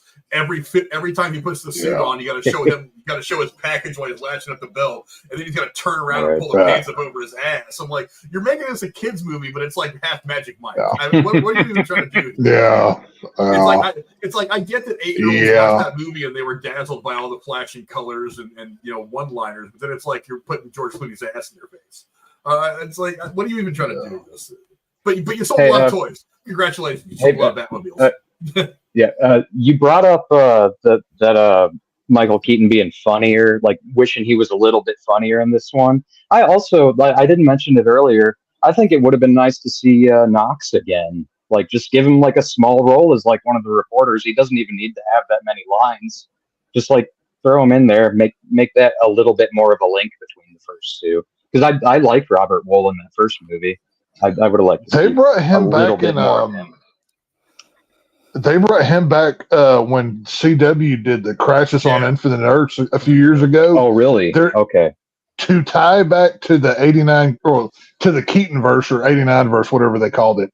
There's a scene where he's sitting on a park bench reading a newspaper, and Batman and Catwoman had got married, and like the sky's like red and everything else. But he did come back, just years later. But he did make a reprisal. So. Yeah, because they only mentioned like Vicky Vale just kind of in dialogue, like, "Oh yeah, Right? Yeah. Well, yeah. I mean, the CW verse didn't have the money to bring back Keaton or Michelle Pfeiffer, and so they wanted to tie into this world. He was the cheapest option. So I mean, I get why they did it. So yeah, that's fair. I'm trying to see. I could have swore I'd read something that they wanted Robert Wall to come back, but he didn't for whatever reason. I forget exactly why. But I still hope that they kept the Batman drawing from '89 that Bob Kane had signed in there. It still bugs me that probably just got thrown away and didn't even get kept. That bugs me a little bit. Got to be honest with you. I thought I had read something about it a long time ago, but I can't find it now. But anyway, let's move on to some trivia now because I got look. It was hard to root. It was hard to root through. It was hard to root through all the trivia of all this because there was. I mean, look, this movie is a little old now. It's in the 30-year range, 32-year range. Excuse you. Yeah. Hey, it little is. old now. Look, as far as movies go, once you get to like the 20-year mark, people start throwing the word classic around. Just when it comes to movies, right? But, I'm a classy motherfucker. Then, if you want to go down that route, you are a classic. You absolutely are a classic. Let's see. Did you realize that Burgess Meredith, who was still very much alive at the time, he played Penguin in the Batman 1966 series and in the movie, was actually asked to play the Penguin's father in the opening of the film and was intending to, but as he was getting a little old, his illness was preventing him from doing it. That sucks. Look, as much as I like Paul Rubens, just in a small cameo, as much as I loved Paul Rubens, period, as an entertainer, Burgess Meredith, that would have been one of the ultimate fucking Easter eggs. That would have been fucking cool. Like, he thought like the big cigarette and shit. Yeah. Oh man. Oh yeah. God. It would have been 3 years after Rocky 3. Yeah. That sucks that he was on his way out. It's nice that like in Jay and Silent Bob they brought back Val Kilmer at least for a little bit, even though he couldn't speak. I'm like, that was still a great fucking. You just like even fourth wall breaks the camera like. I was like, Dad, damn it, dude. Oh, it was so cool. That was good, but yeah. Let's see. Danny DeVito was actually advised by his friend Jack Nicholson, aware of his own financial success with Batman from 1989, to take the role of the Penguin. Oh yeah, of course. He's like, hey, I made $1 bajillion and got a cut of the first $1. You should ask for the same deal. Jack Nicholson, he was smart. He was well, I don't know if he was smart or just lucky, but at the end of the day, it doesn't really matter because he got rich off of that. So, can't argue with his techniques. So, right in the beginning of the credits, I saw a name that I'm sure we all know and love, Stan Winston. You got to give him a fucking shout out for doing that for the Penguin. I was like, that's right, I forgot. And I'm like, God, praise be Stan Winston. Oh my God. Yeah. Right. We also talked about Vincent Schiavelli. The face that everybody knows, but nobody knows the name, being the organ grinder with the minigun in his box. I guess from what I was reading earlier, Nicholson actually talked DeVito into hiring one of his friends for years was Vincent Schiavelli. The same way that he had asked one of his good friends, the guy that played his right hand man in the first film, the '89 film, to come work in the film with him. Bob the Goon. Bob Gunn. I need a Bob the Goon action figure. I had the one from '89 whenever I was a kid, but I need McFarlane Toys to make a 7-inch Bob the Goon that I can put on the shelf. I need one of those. I would buy it. Todd McFarlane, I know you're watching us. Make that action figure just for me, and I'll buy one. So it would be cool. Go on Twitter, day one of asking for Bob the Goon action figure. We'll just bully him into doing it. It'll be great. Let's see. Did you know that at least 50% of the Warner Brothers backlot was taken up with Gotham City set for this movie? I love it. Here's one of the This wasn't reasons why filmed that's in a staggering Pinewood? number. No. Oh, I thought it was filmed in Pinewood like the first one was. Apparently not. But the reason why that's a staggering number, I don't know how many of you have ever actually been to or at least taken a close look at the surface area of a motion picture studio. Well, there is a city in California called City of Industry. You guys may or may not have heard of it. It's fairly popular. Oh. The reason why it's called that is because that's exactly what it is. It's something like 95% industry and 5% residences. And in there is some TV studios. A lot of them are in like Burbank and stuff like that, but City of Industry is where there's a lot of support for the movie making industry in LA, in Hollywood. Like I don't think Stan Winston had a thing with it. There's like a lot of special effects shops there, a lot of prop masters and stuff stationed there, and that's what it is. So I mean, if you think about it, I mean, movie sets are almost little cities in and of themselves, and many of them are the size of Disneyland or a little bit bigger. A lot of people don't realize that Disneyland is, compared to Disney World, is extremely small. I mean, it takes up a big chunk right in the middle of LA. Yeah. But Disneyland is particularly small for an amusement park. It's bigger than, like, me and Jeremy live close to Kings Island. It's bigger than Kings Island, which is pretty big in itself. But I mean, it's like the movie production sets. I mean, you're talking about 50, 60 acres of different sets and stuff like that. That's one of the reasons why they build them in Hollywood, because a lot of people think Hollywood and they see Beverly Hills in their mind. Hollywood is actually not a very affluent neighborhood. It's actually kind of ghetto-y. And one of the reasons why they've expanded production companies and movie sets out there over the years is because the property value is almost nothing. So they buy it up, they build another movie, they build up another set to film movies on, and they just make movies there so they can make more movies at one time, make more money. So yeah, I mean, the production company, the footprint they have in LA is huge.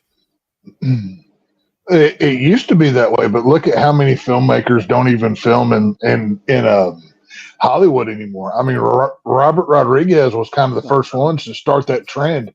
He built a whole studio down by Austin. I mean, he films everything down here. Georgia took over so much production. That's why Georgia now is kind of a place to yeah. Movie, you know? So.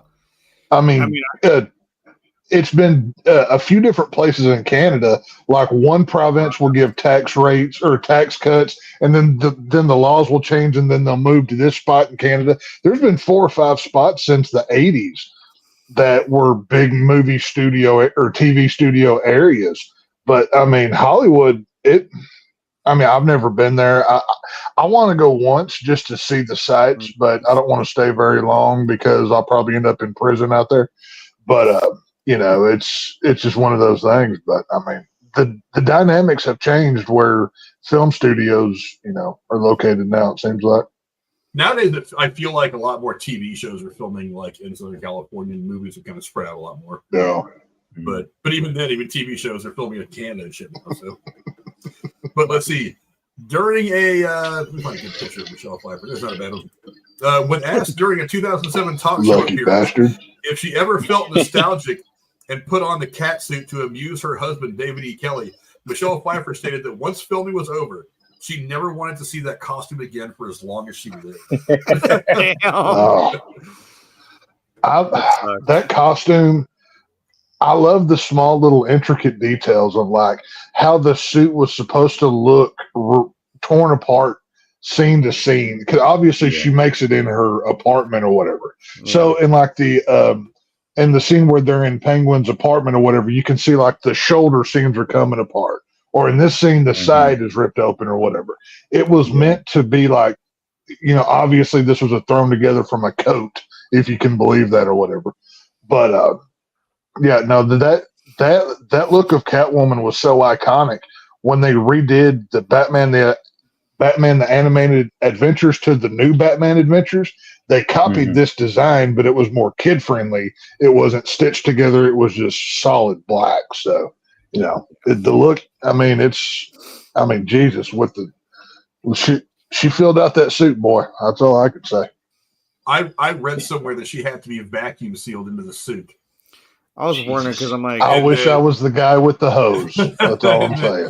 And then they had Next to said a film- motor? Bitch, I'll use my mouth. I'll just suck that air out of that bitch. Put me in, coach. I'm ready. Where's the valve is my big question. But Right. but I mean, but she said they had to film as much as they could, as fast as they could, because after an hour or so, she would start to feel lightheaded and dizzy, and they would have to like release the suit and get her out of it and wear her clothes. I'm saying they had to be for fear of her unwieldy as passing hell. out. Yeah. But yeah, it's crazy. But let's see. Some modifications were made to the bat suit this time around. Let's see, including the color scheme and chest plate logo. At the request of Michael Keaton, it actually matches this time. That always bugged me. That no bat nipples, but it's not yet. It always bugged me that the logo that we see on the cover of the '89 poster and that one on his chest never matched. It's always bugged me, and I hate the extra little feet on the bottom of the Batman logo. It looks so dumb. I never liked it. Whenever they switched to this design, you never know. How could you? It is glaringly it was bad. You look at this, then look at the suit from '89. It's actually not Let me see if I can really find close it. at all. Yeah. It's really weird. It is. When you put them side by side, you'll never be able to unsee it. It's that logo that's on their shirt, but it's got two extra little feet on the bottom of the bat. The middle part comes out a lot further than this, and it's a little more. Yeah, it's weird. It's not just that, but they also changed the ab design on the return suit that I think looks better as well. It's more like armor. Yeah. Yeah, it looks more like armor than just weird, plastic mold or whatever. Yeah. So I did notice that. Well, and when you look at the return suit, you can tell it's got softer plastic on the sides because that picture that Frank just had put up of Batman and Penguin standing next to each other, you can see the armor plate over the stomach. Then on the side, it's like a softer, flexible material where he can turn or whatever. So the only way you can really see these details is being a nerd about it. Look for the shots where he's in the light, because when it's in the dark, it just all blends. So it's one of those things. I do like I've got a decent one here that we can use. I'm not sure how accurate it is, but I do like that they throw the quip in there in Dark Knight where he's like, how's it work against dogs? You want to turn your head.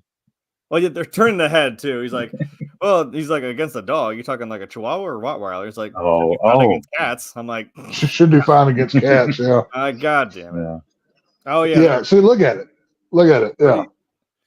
Yeah. Oh wow. It goes up a little higher. Yeah, and then it completely that one on the left, the bottom middle peak with those extra feet on it, it completely. It doesn't even look like a bat. It's I don't know what it looks like, but I don't like it. I never liked it. Yeah, for some reason I just never noticed. Yeah, the shape of the cowl, the eyebrows are a little different on those two. Yeah. The cowl's more squared on top, and the eyebrows are more slimmed down. It gives him a more tall look. They're not as out and pronounced as the '89 one. Yeah. Well, and speaking of turning your head, I'm like, I appreciate that in the Flash. That I think they asked him hey, do you want to? I mean, it's a different universe. So hey, you want to have your suit turn the head, have a different? He's like, no, absolutely not. He's like, that's. I'm like, I fucking love you, Keaton. He's like, no, it has to be the and doing that to look up and shit. That's the movement. I love it. Full body turn. I may be in the minority. I never liked the all black Batman suits. I never liked that. When you read a comic book, he wears gray with either black and or blue. I was gonna say my favorite aesthetic is always. I never liked the all black suits. The gray. I like the gray and blue. Yeah. There's something so clean about that. I don't know why. Well, I think they had the fact that we used it because it's fucking the cool. fact that we got a gray and blue suit in the Flash that Affleck was wearing and we barely got to see it pissed me off. So I'm really hoping that in Batman Brave and the Bold he wears a blue and gray. That would be. They did gray and blue in Batman and Robin. Well, we don't talk At the about that very one because end, that movie those didn't suits happen. are blue and gray. That movie didn't happen. I don't know what you're talking about. That's, So, yeah, that's true. I forgot about that. What's this movie? I mean, it looks like shit, but it I haven't looks seen this terrible. one. You know, But what do you speak of? it is blue and But gray. no, it's. Oh, it, I don't like the all black suit, and I know why Tim Burton did it because it's gothic-y. It's more. It fits in that. If this Batman had like an Adam West color tone, it wouldn't look fit. It wouldn't fit in that world. I know why he did it, true. but Yeah. I just don't like the all black suit. I've never been a fan of that. And I've also never been of the small round logo. I like the chest wide Dark Knight Returns design of the bat, but that's just fine. I think what you could have done, like things that, like, you know how like Marvel's kind of redesigned some of these outfits. It's like it's got the, you know, the comic booky colors because of course in the comic book everything's bright and colorful and you got all kinds of weird. Like take, when I was Man's watching calling you out there, Tex. Well, excuse me, the whiskey has took over my mouth, so some words might be congealed. What I was speaking of, Batman the Brave and the Bold, which is a comic book title for Batman, which is the upcoming title for the newest Batman film that's coming out, The Brave and the Bold. So it's called a Freudian slip. So what you're going to be able to see on this channel later is going to be Tex doing breakdowns of the most recent episode of The Bold and Beautiful. Hey, it would not be the first time that words were said incorrectly out of my mouth. So you can just start a tally of just put those on the pile. It's no big deal. So what you gonna do? No, what I was saying is like you got characters like in WandaVision you have Vision who's got like, you know, green and yellow and these kind of bright, you know what I mean? Yeah. And I love the joke that the Halloween costumes were like the comic book, like put together versions of accurate comic book. the actual, right. The actual like comic book versions of them. But I love because that is an episode where shit gets real when he goes to the edge of town. So he's in his Halloween costume, which is the like comic, like bright colors and the, you know, kind of the high collar. Yeah, right. And then the big goofy, I mean, it's the stone in his head, but it's the big yellow like diamond, looking like a sim character. But I love that like when he goes out to the edge of town and he realizes like what's kind of going on, and then he just like transitions into the suit we see like, you know, that he usually wears. And I'm like, it's funny how they've taken that. You still have like the green and the yellow, but it's that weird, not like darker, but like kind of muted a little bit. More like tactical. You know what I'm saying? Like it's kind of got that same feel. I'm like, so if you did a gray and blue suit, like we said with the Flash, like you'd have to, because that one looked kind of tactical. It had like a weird, not it gray, did, but like a hexagonal like pattern, like on it, and it was so I'm like you could make it a different shade of like you can make it like a darker kind of the blue, and then like a dark gray. It would still fit. I don't know. I'm tired of seeing, and obviously Batman in armor. I mean, look at the whole Arkham thing. That was his entire look. Yeah. The Robert Pattinson Batman. The Robert Pattinson Batman is wearing the armor. For James Gunn DCU Batman, I want them to go completely opposite. Go with a more cloth-like look like Affleck had in Batman v Superman. You can say it's got Kevlar underlay or whatever, but I want a more comic book. Right. This is what exactly. This can work. Go with a gray suit. It can be a darker gray. That's fine. Yeah. But give me a blue cowl and cape with like a black wash over it, so it's still dark, but it's like middle of the road. And I want the suit to look like cloth. I'm tired of seeing armor on everything Batman. It's been done to death. We need to do something different. But I much prefer the gray and blue hues of those suits. Yeah. But I totally get the way they designed the suit for this film and for most of the films, because you're talking about a guy of course. You're not going to wear anything. Yeah. I mean, that's one of the reasons why I hate the Schumacher films. It's like everything's so lit up. It's like how the hell can this guy possibly stalk the night with so much light everywhere? It's like So just the fact of being tactical and black and being able to hide in the shadows is, the whole point. I mean, so yeah, I get it for the purpose of this film. Oh. But talking about some money, believe it or not, at the time this movie set a record. It made $47.7 million in its first 3 days at the time, that was a record Wow. opening weekend. Damn. That's a lot of money for 1992. Yeah.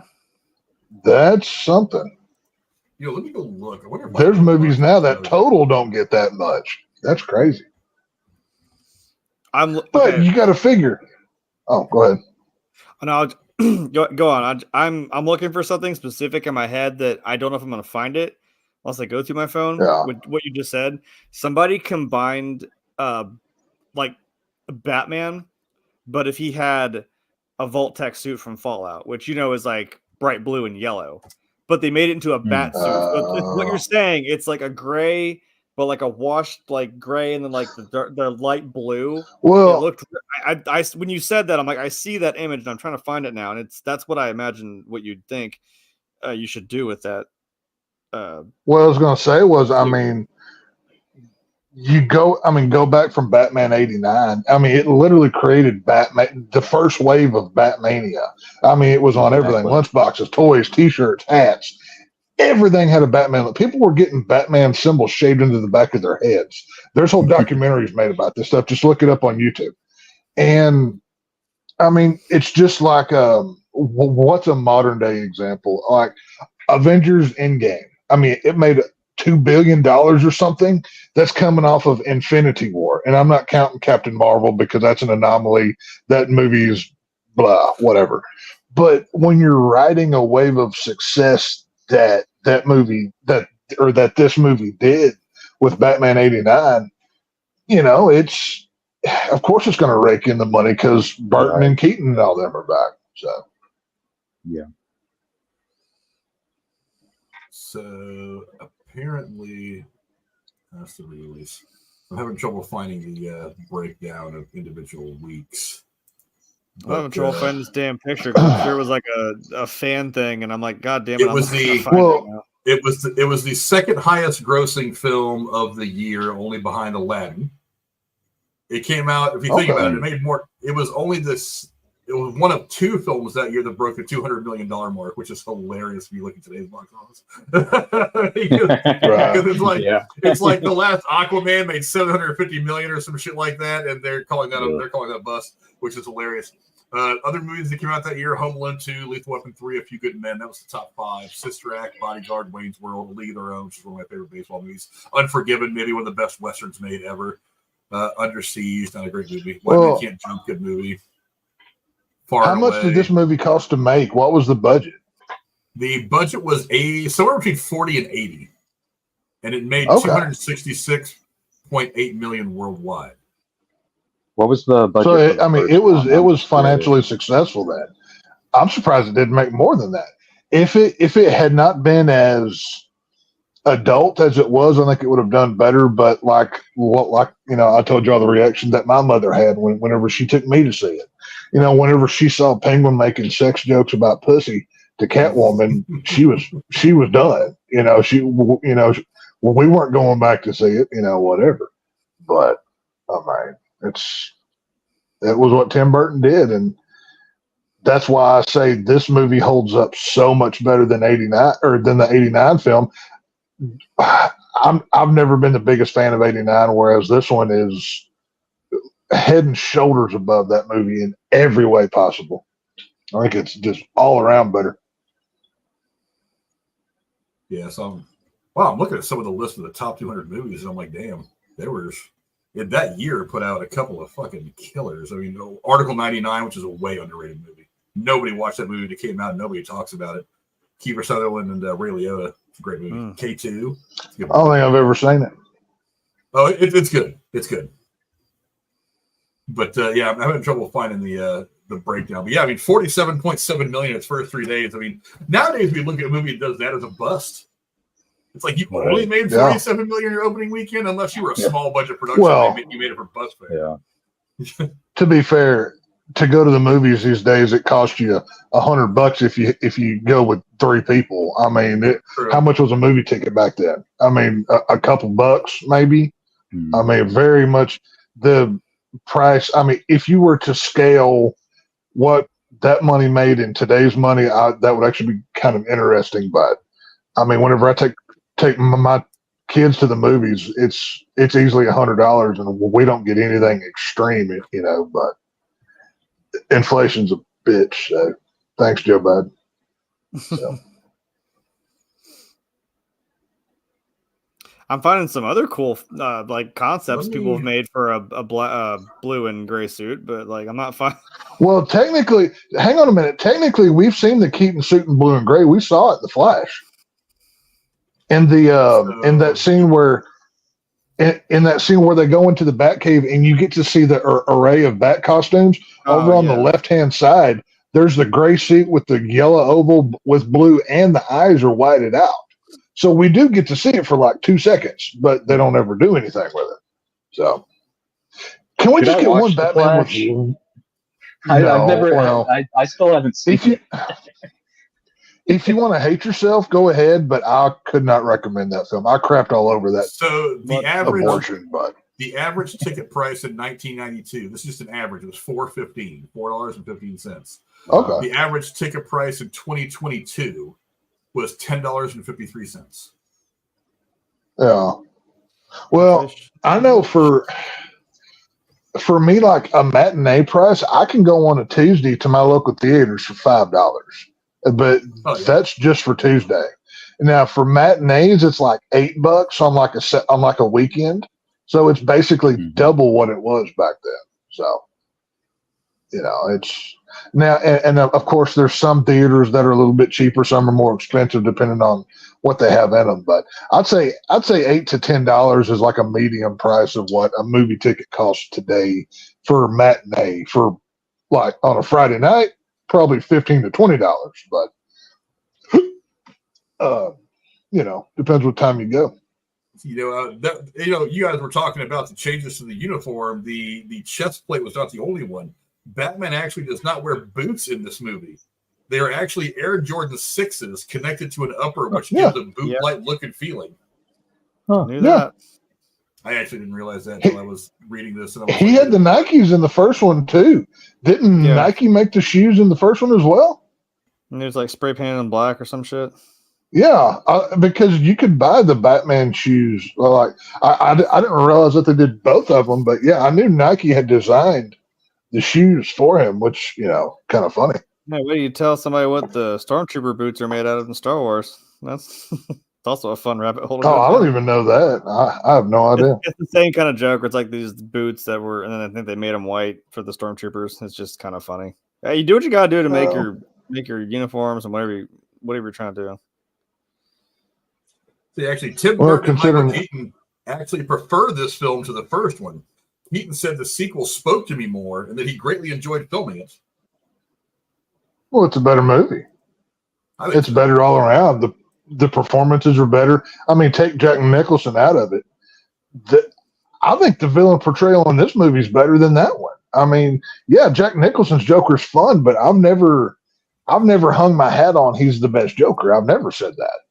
But gun to my head, I'd watch this one every time over that one. So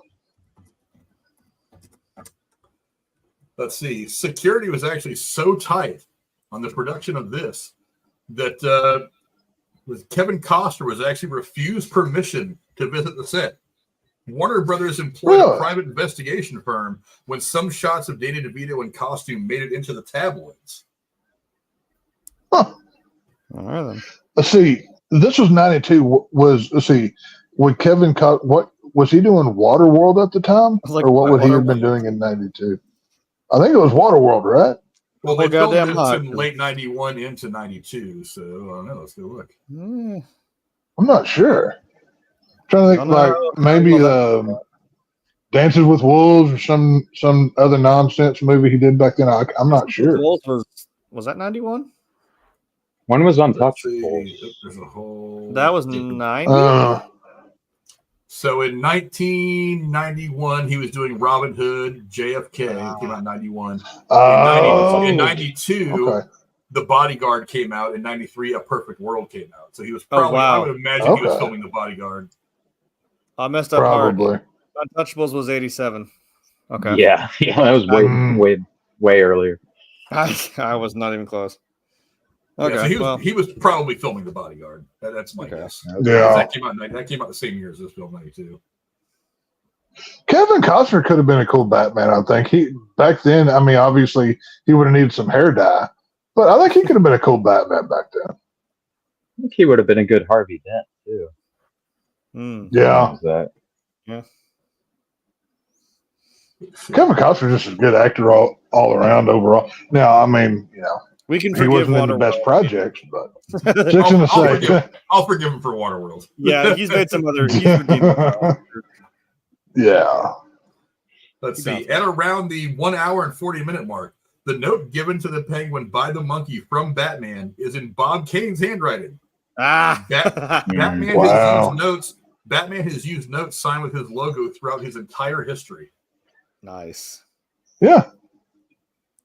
Your friendly neighborhood Batman. Now, I hope whoever has the picture of Batman from '89 also has this framed on the wall next to it, and they just didn't throw the crap out because it probably did. It probably didn't make it to 30 years. But I've often thought about because you never really think about a piece of paper being an important prop to a movie.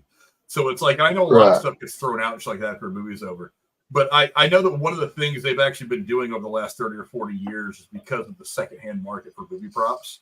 And especially after the high-profile things that have surrounded things like the ruby slippers from, Wizard of Oz and stuff like that. Wizard of Oz. That nowadays, even the slightest prop is cataloged and given a number and stored somewhere.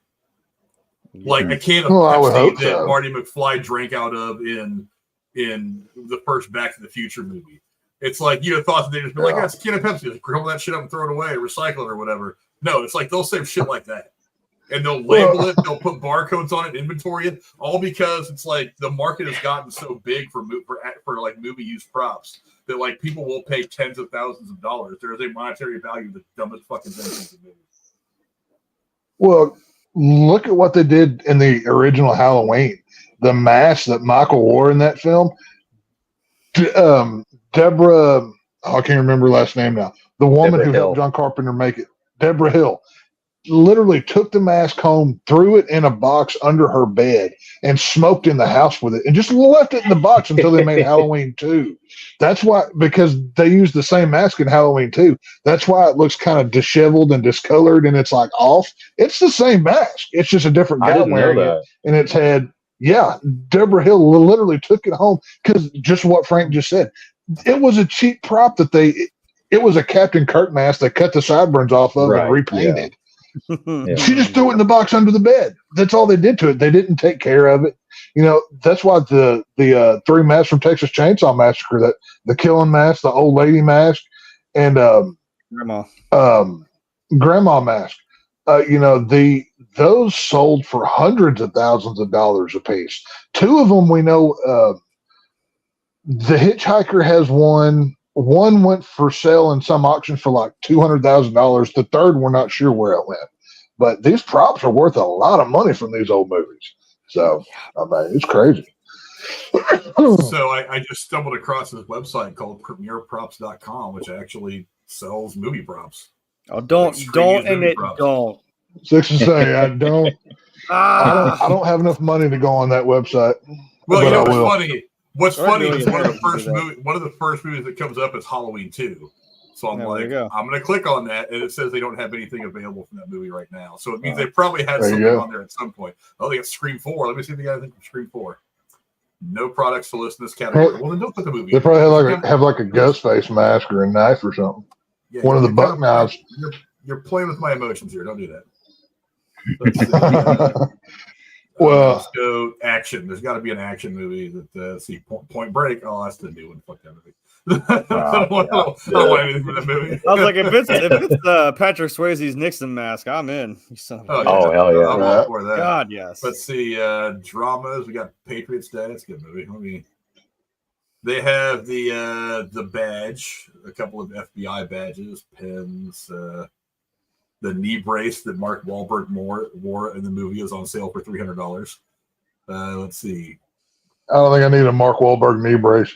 Yeah, I mean, whatever. I mean, Can't look, say anyone else has one. somebody's I got looking one. at that and they're like, I bet you I could do that. Look at one more. What- Quick I mean, he's What was we'll go this? look Yeah. at, What was this I don't know. website I'd called? take his like hazmat suit from The Departed at the end. Oh, But Mark Wahlberg is a Eagles fan, and I can't outrightly own a football prop from somebody who supports the Philadelphia Eagles. As a good standing Dallas Cowboy fan, I would be kicked out of my own kind from that if I were part to of do the- that. So, from that part of the no, world, thank you. so. Yeah, but anyway, the few that I've clicked on, there's actually very little available. So I don't know that this would necessarily be a place that you would want to go to a lot. I don't know. Maybe you'll find something from a movie that you like on there that you want to have. What'd you call it again? It's oh fuck! I just closed it. I'll find the link. I'll send it to you again if you want to look at it. There wasn't much there. I mean, the couple of movies I clicked on just said there's no product from this movie available right now. So either they sold them all out, or there's not really a lot on there. They're just putting them up there to get you to click on it. But let's see. At around the 28-minute mark, in order to get the cast to surround Selena Kyle when she's knocked out, the filmmakers put Tuna on a dummy version of Selena, and Tuna inside Selena's suit. oh god, no wonder she never wanted to see the suit again. Wear that the next day and it smells like fucking tuna for the rest of the shoot. Right? Damn. Yeah. No, thank you. So many smelly pussy jokes I can make. I'm going to leave it alone. There's so many. You know, So many. I was just. I didn't realize it in the movie. I wasn't watching it that closely, but it does look like a dummy right here. I mean, because it looks like her face is a totally different color than the rest of her. It's like either it's lit too much specifically, or it's obviously a dummy. But you know what? Well, if you look like her head kind of has like a. Go ahead.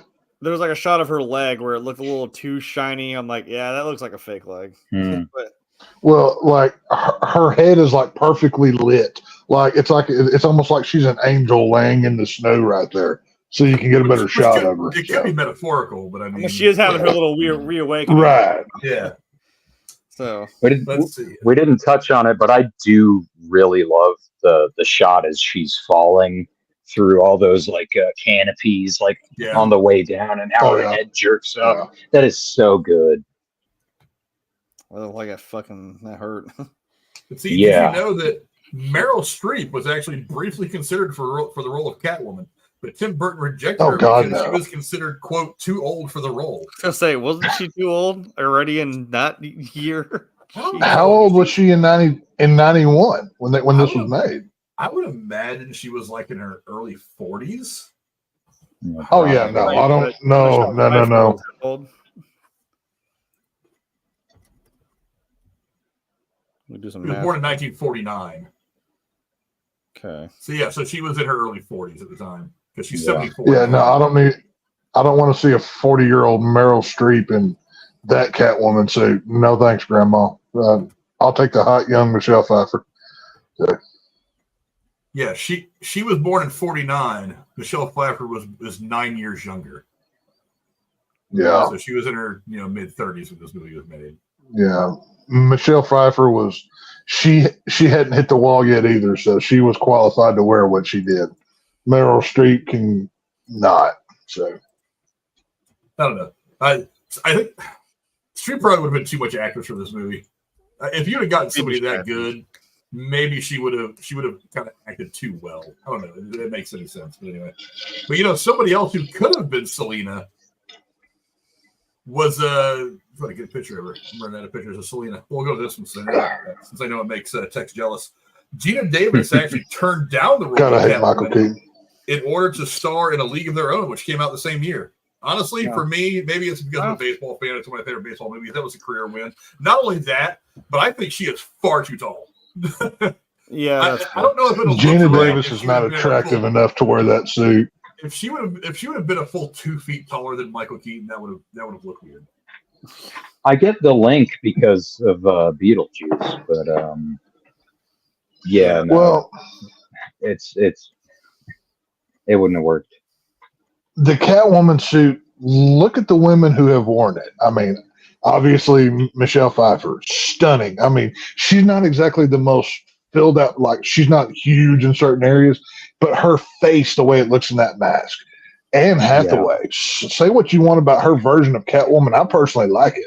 She looks incredible in that Catwoman suit. She carries it in it. Julie Newmar looked great in it. Mm-hmm. I'm not going to count Halle Berry because that was not a Catwoman suit. That was an S&M outfit with a Catwoman hood. That's all that was. I'm not saying it's bad, but that was not a Catwoman suit. But Gina Davis, to play Catwoman, you have to have kind of like a sex pot kind of look to you. Gina Davis does not have that look. She looks like somebody's mom, not the girl you dream about. But. She's Stuart Little's mom. That would have thrown me for a whole fucking loop. That would have confused the shit out of me for so long. I think not taking the role is a career win for her because she was fantastic. She actually fits the role beautifully in A League of Their Own, which is one of my favorite baseball movies ever made. But and to top it off, it's like she's a really good actress, and you needed somebody to act across from Tom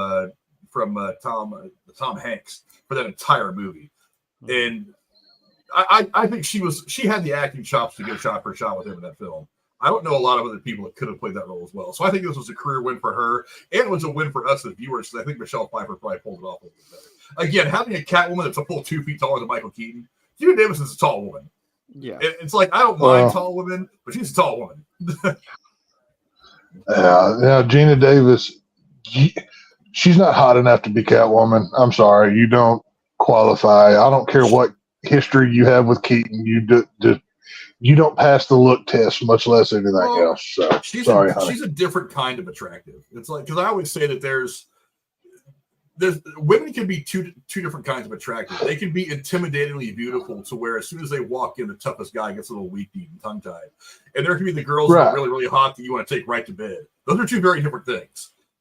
Because it's like she's one of those people she's on the side of the intimidatingly beautiful. I mean, she has that. She's got a look. She has the Sigourney Weaver kind of thing going on. Yes, that's a good comparison. I've never been attracted to Sigourney Weaver either, so maybe I don't know. It just doesn't suit my taste. I guess her and her underwear getting out of the pod in Aliens. No, never did it for me. Can I snuggle up next to you while we sleep for 7 years? No, I'm never. Sigourney Weaver never did it for me. So. I'll spoon with you in that hyperbolic chamber, whatever the hell it is. No problem. Get Jonesy out of there. Make room.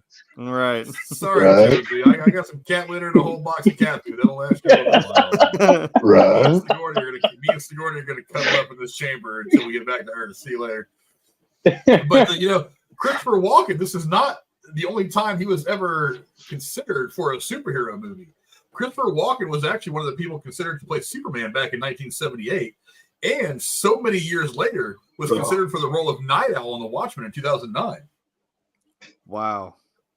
Would that have been the Hollis Mason Night Owl? Hang on. Like the older Night Owl? Which version of Night Owl? It had to be Hollis Mason, right? Yeah. If he would have had to have been because The Conjuring, Patrick Wilson. Wilson. Patrick Wilson, he plays Night Owl too. He plays the younger version. He had to be the original Night Owl. Now, if he would have been the original, I would have been okay with that, but not Night Owl number 2. Right. Yeah, that would have had to have been Hollis Mason. I love Watchmen. One of my favorite movies. Him playing Night Owl made sense. Him as Superman, I don't know if that would have worked. I don't know. Sorry, I can't say that would have worked. Oh. No, I don't see it. I just want to hear. I could see him as Lex. Yeah. But that's partially because of this movie, where he's also a sleazy boardroom guy. I think he would have been a good Lex Luthor if they were going to go someone who was way more diabolical and evil. The fact that there was a bit of comedy to the Lex Luthor that we got from the Christopher Reeve Superman, I think Hackman was probably better to do that, because Hackman had some comedy chops as well. I don't know if it would have worked out the same to have had him play Lex Luthor. I think you'd have to play him a lot darker, kind of like what he was in this movie. Right. If he'd have been like the way that Jesse Einsberg tried to play Lex Luthor but couldn't quite get there because I can't be intimidated by that pipsqueak. I liked his legs. I don't care what anybody says. I'm a defender of him. Much like Jared Leto Joker, never got it. They never had a chance. No. They didn't I have wanted to see time more. to do I that. wanted to No. see more of Jared Leto's Joker. I wanted to see I don't more. I didn't think- see enough to like him a lot, to like him enough. But I don't think trying Right. was the fucking word you want to use for Jesse Eisenberg. And He tried too hard. Is what he did. No, Yeah. I'm not talking about weirdo shoving Jolly Ranchers in people's mouths, Lex Luthor from the early BVS. I'm talking about once he's already bald, what we see at the end of Justice League, where Deathstroke walks up to the boat at the end of Zack Snyder's Justice League, or at the end of Joss Whedon's Justice League, and we see him sitting there in the not the power suit, but a regular suit, and Deathstroke, and they talk about forming a league or whatever. That's the Lex Luthor I think he could have killed it with, but they never had time to get there. But it was like night and day. It was a little too fucking late to try and suddenly be like.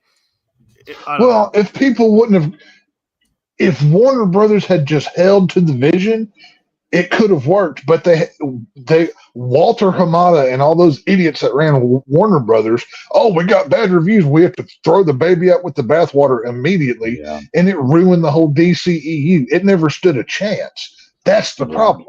But whatever. Well, we could spend a long time talking about the DCEU. Oh, I can, and we will eventually. I've already reached out to American Werewolf New Jersey. We're gonna, I've already. I have my soapbox right here ready. I am ready for that argument. Yeah, so I've already reached out to American Werewolf New Jersey. We're going to be doing a retrospective here soon about the DCEU. Now that everything's out and we can look at it in its totality, where it went wrong, where it went right, what the future could hold, that kind of thing. So we'll do a breakdown. Right. But, one more piece of trivia. Dude, the final shots of the Tim Burton movies were great. The final shot of this film, in which Catwoman is seen looking at the bat signal, was added as an afterthought only weeks before the film opened. The shot had to be filmed on a weekend, less than a day after its conception, with a devil for Michelle Pfeiffer. That single shot cost $250,000. Oh, my God. Jeez. In 89 For or like what? now? Like. 91 when this movie filmed. Or 92, sorry, 92. Well, obviously that's probably like a matte painting with a few like half-built 6-foot tall buildings just in the foreground, and then they put a light on it. And then you got to get the suit. You got to get somebody in there to do it. Yeah, I don't know. Right, but they didn't bring back Michelle Pfeiffer. I mean, it was some stunt chick or whatever. So. Yeah. Was that to because I watched both of them yesterday as a double feature. Nice. Was it to mirror the end shot of 89 where he's looking at the bat signal? Well, it's like every Batman movie kind of ends with that shot, the bat signal, and then in the background and somebody looking at it. But I thought it was interesting that it was her there because I like it, going back to what could have been if we'd have gotten another, Burton Keaton movie. Obviously, there was a little bit of setup in that shot to the fact that, okay, we're going to tell you guys that she's still out there in the universe, and if I end up making another movie, then maybe we'll bring her back or some shit like that. But I can't believe that they didn't bring her back for Flash whenever they brought back Michael Keaton, even for just a cameo role of some kind. Well, she was probably busy with Marvel. Oh, yeah. She's over there filming that crappy Ant-Man movie nobody wanted. Yep. Yeah, I forgot. Yep. Oh, never mind. And what else she could have been filming? She did Batman Returns in 92. Then she did Love Field, which I don't think I've ever seen. Something that happens around the Kennedy assassination on that. Then she did Age of Innocence, which I don't think I ever saw. Then she did Wolf, which was with she did Wolf with the Joker. James Spader. Right. Yeah, with James Spader and David Hyde Pierce. Then she did Dangerous Minds in 95. She probably wasn't filming that back then, but now we're getting a little too far away from it. So, I mean, yeah, maybe she had moved on to another project or something like that, but I don't know. But anyway, that's all the trivia I had for that. So let me go ahead and get some of your guys' final thoughts. I'll start with you, Tex. Give me your final thoughts on Batman Returns from 1992. Yeah, great film. Definitely peak Michael Keaton Batman. 100% Christmas film. Jeremy, you can suck it. If you want to appreciate what Tim Burton did right, like complete with no writer strike issues, no problems, go watch this Batman film. Obviously, Danny DeVito, Michelle Pfeiffer, Christopher Walken. so many positive things we've already said. I'm not going to repeat myself, but yeah, tremendous film, must watch. If you don't own this one, you're an idiot. So go buy it. And to our friend Kenton Freakajivas, give me your final thoughts on Batman Returns. Like I said, I love it. If I was to give it a number rating, actually, before I rewatched it, it was a 9 out of 10 for me. Now it is firmly a 10 out of 10. I think it's a perfect movie. If you love Batman, if you love Gotham, if you like Tim Burton movies, it's all there. It's so good. Yeah, watch it. There you go.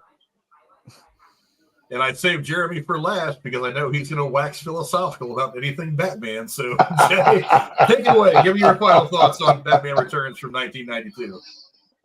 Well, you don't want to sit here for another hour listening to me. So,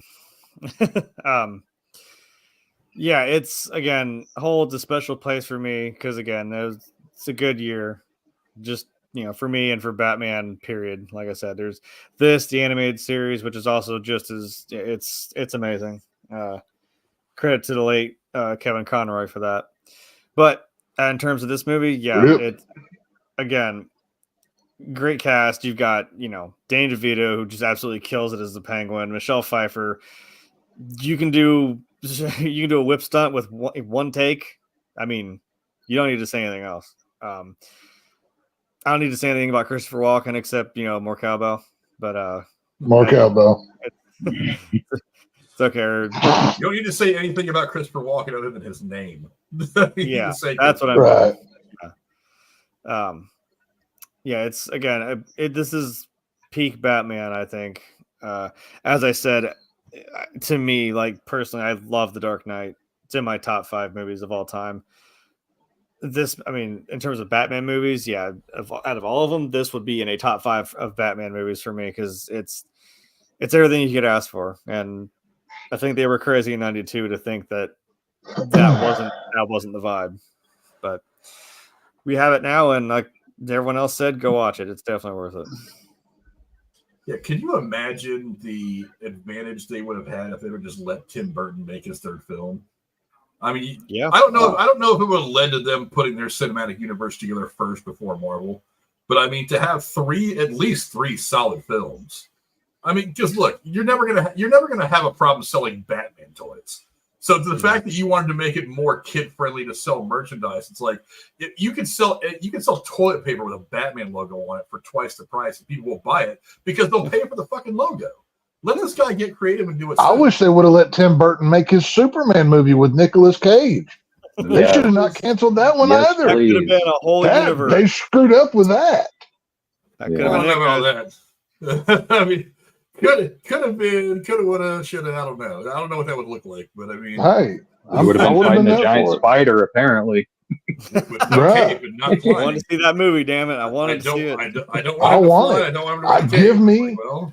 I don't want AI Nick Cage Superman. I want legit Nick Cage in a Superman costume fighting that freaking spider. I want it. Give it to me. He wants it too, I'm sure. Of course, yeah. I mean, they did the screen test. They got that far. But yeah, I mean, for me, it's like I was watching it again today. It's like I really do think this is probably a better Batman than the '89 Batman. It's a full realization of what Burton wanted to do with the character. And I love what they did with the villains here. How they were different pairings to Batman, each of them a different pairing to each other. I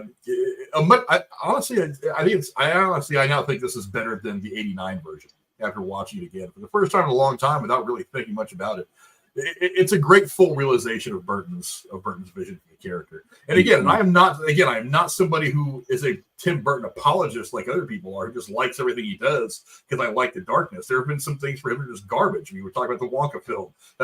Wonka's garbage. The movie's terrible, but it's exactly what it should have been for this character. A dark, brooding story in a very dark gothic kind of place. It really is. In some ways, the comic book come to life with different with another dimension, an extra little bit in there than what Tim Burton could have brought to it. You can find it obviously over on HBO Max. I think it's also available on Prime and some other places. You can find it a couple different places. It's definitely on HBO Max if you have a subscription to that. All the DC stuff is on there, so go check it out. Thanks to my co-host for coming and hanging out with me tonight, as usual, starting with my header last mate, Jeremy. Where can the folks at home find you, my friend? I'm here Tuesday and Thursday, same bat time, same bat channel. It worked for this one. I'm waiting for it. I'm waiting for it. I'm waiting for it. Yeah, it's gonna happen. Yeah. Then my name's down there in the corner. You figure it out. So, wait, that's right. I did get my capture card in the mail. I think we are actually. I may not do it today, but in the future, like I've been rolling around that idea of doing like an after show. I think Van Edwards said, "Harsh Truth After Dark." Yeah, he was wanting one. Well, you may get your wish, sir, because I think we've thrown that idea around where I'm like, I can take the reins from Frank and I'll do something afterward as a stream just to hang out and bullshit. So she has she's one of those dirty fucking PC players, so she's got all her stuff already set up. So it may be on her, so that would be 10 Septem on Twitch. So right. That's where I'll be. Shooting people in the face as Lady Gaga. Because I don't even know about Fortnite anymore. It's just whatever. You ever get clapped by Lady Gaga with a shotgun? Well, it can happen now. So, well, it's probably going to happen in the Joker Folie à Dieu that's coming out at some point this year. Hell yeah. I'm not looking forward to that one either. Also, I changed Jeremy's headline for him just so you guys can get in your. I know it's one of the things he always talks about being a terrible content creator, but I changed it for him just for the show. I forgot. I got my hands on a few controls. He's got them on about 5 more. I'm like, damn it. Okay, I can control everything. And to Freaky Jeebus, find me in Kenton. Where can the folks at home find you, my friend? I'm at Freaky Jeebus everywhere. Twitter, Reddit, and Letterboxd.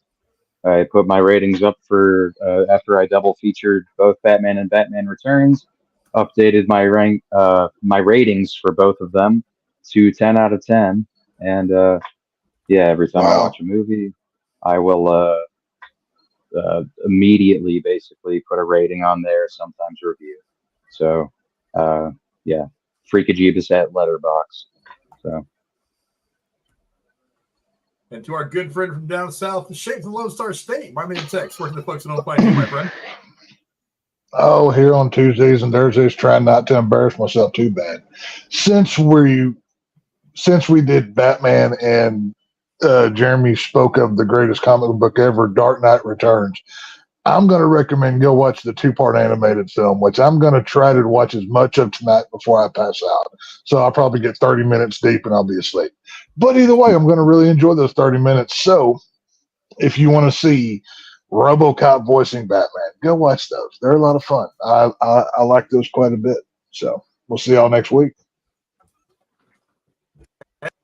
As for me, you can find me here Tuesdays and Thursdays along with the rest of the crew going over whatever movie we feel like discussing. We are going to be back here Tuesday finishing up some of the good early DC sequels, talking about Superman 2, the amazing Neo. the first Superman. We're gonna get Zod. We're gonna get the whole crew. We're gonna see Superman be turned full time into Clark Kent, no powers, and then get them back serendipitously 5 minutes later in the movie. However that worked out, I don't know, some Kryptonian magic. But we'll talk about all that. We may do Superman 3 at some point in the future. I mean, I think it's a better movie than it gets credit for. Superman 4, we're done now. You gotta do 4, get the entire story and lore. Damn it! You can't leave it high and dry. Maybe I don't know. Well, I'm certainly not doing the next 2 Batman movies. The Schumacher Batman movies. Come on! Nope. Gotta at least do Batman and Robin. I will. If Joel Schumacher Batmans are even suggested, I will throw down the creative control that I have over my contract with this YouTube channel. I will not be on those. Just telling you right now. He's going to go on strike. I am. You need to chill. It is in my contract. I will not review bat nipples. I refuse. I will not do it. No. You know what? No. I don't. Someone said, like, you know who killed the dinosaurs or what killed the dinosaurs? I know where I just said The Ice Age. It wasn't anything about that had nothing to do Jeremy, with that. But my you need to chill right now.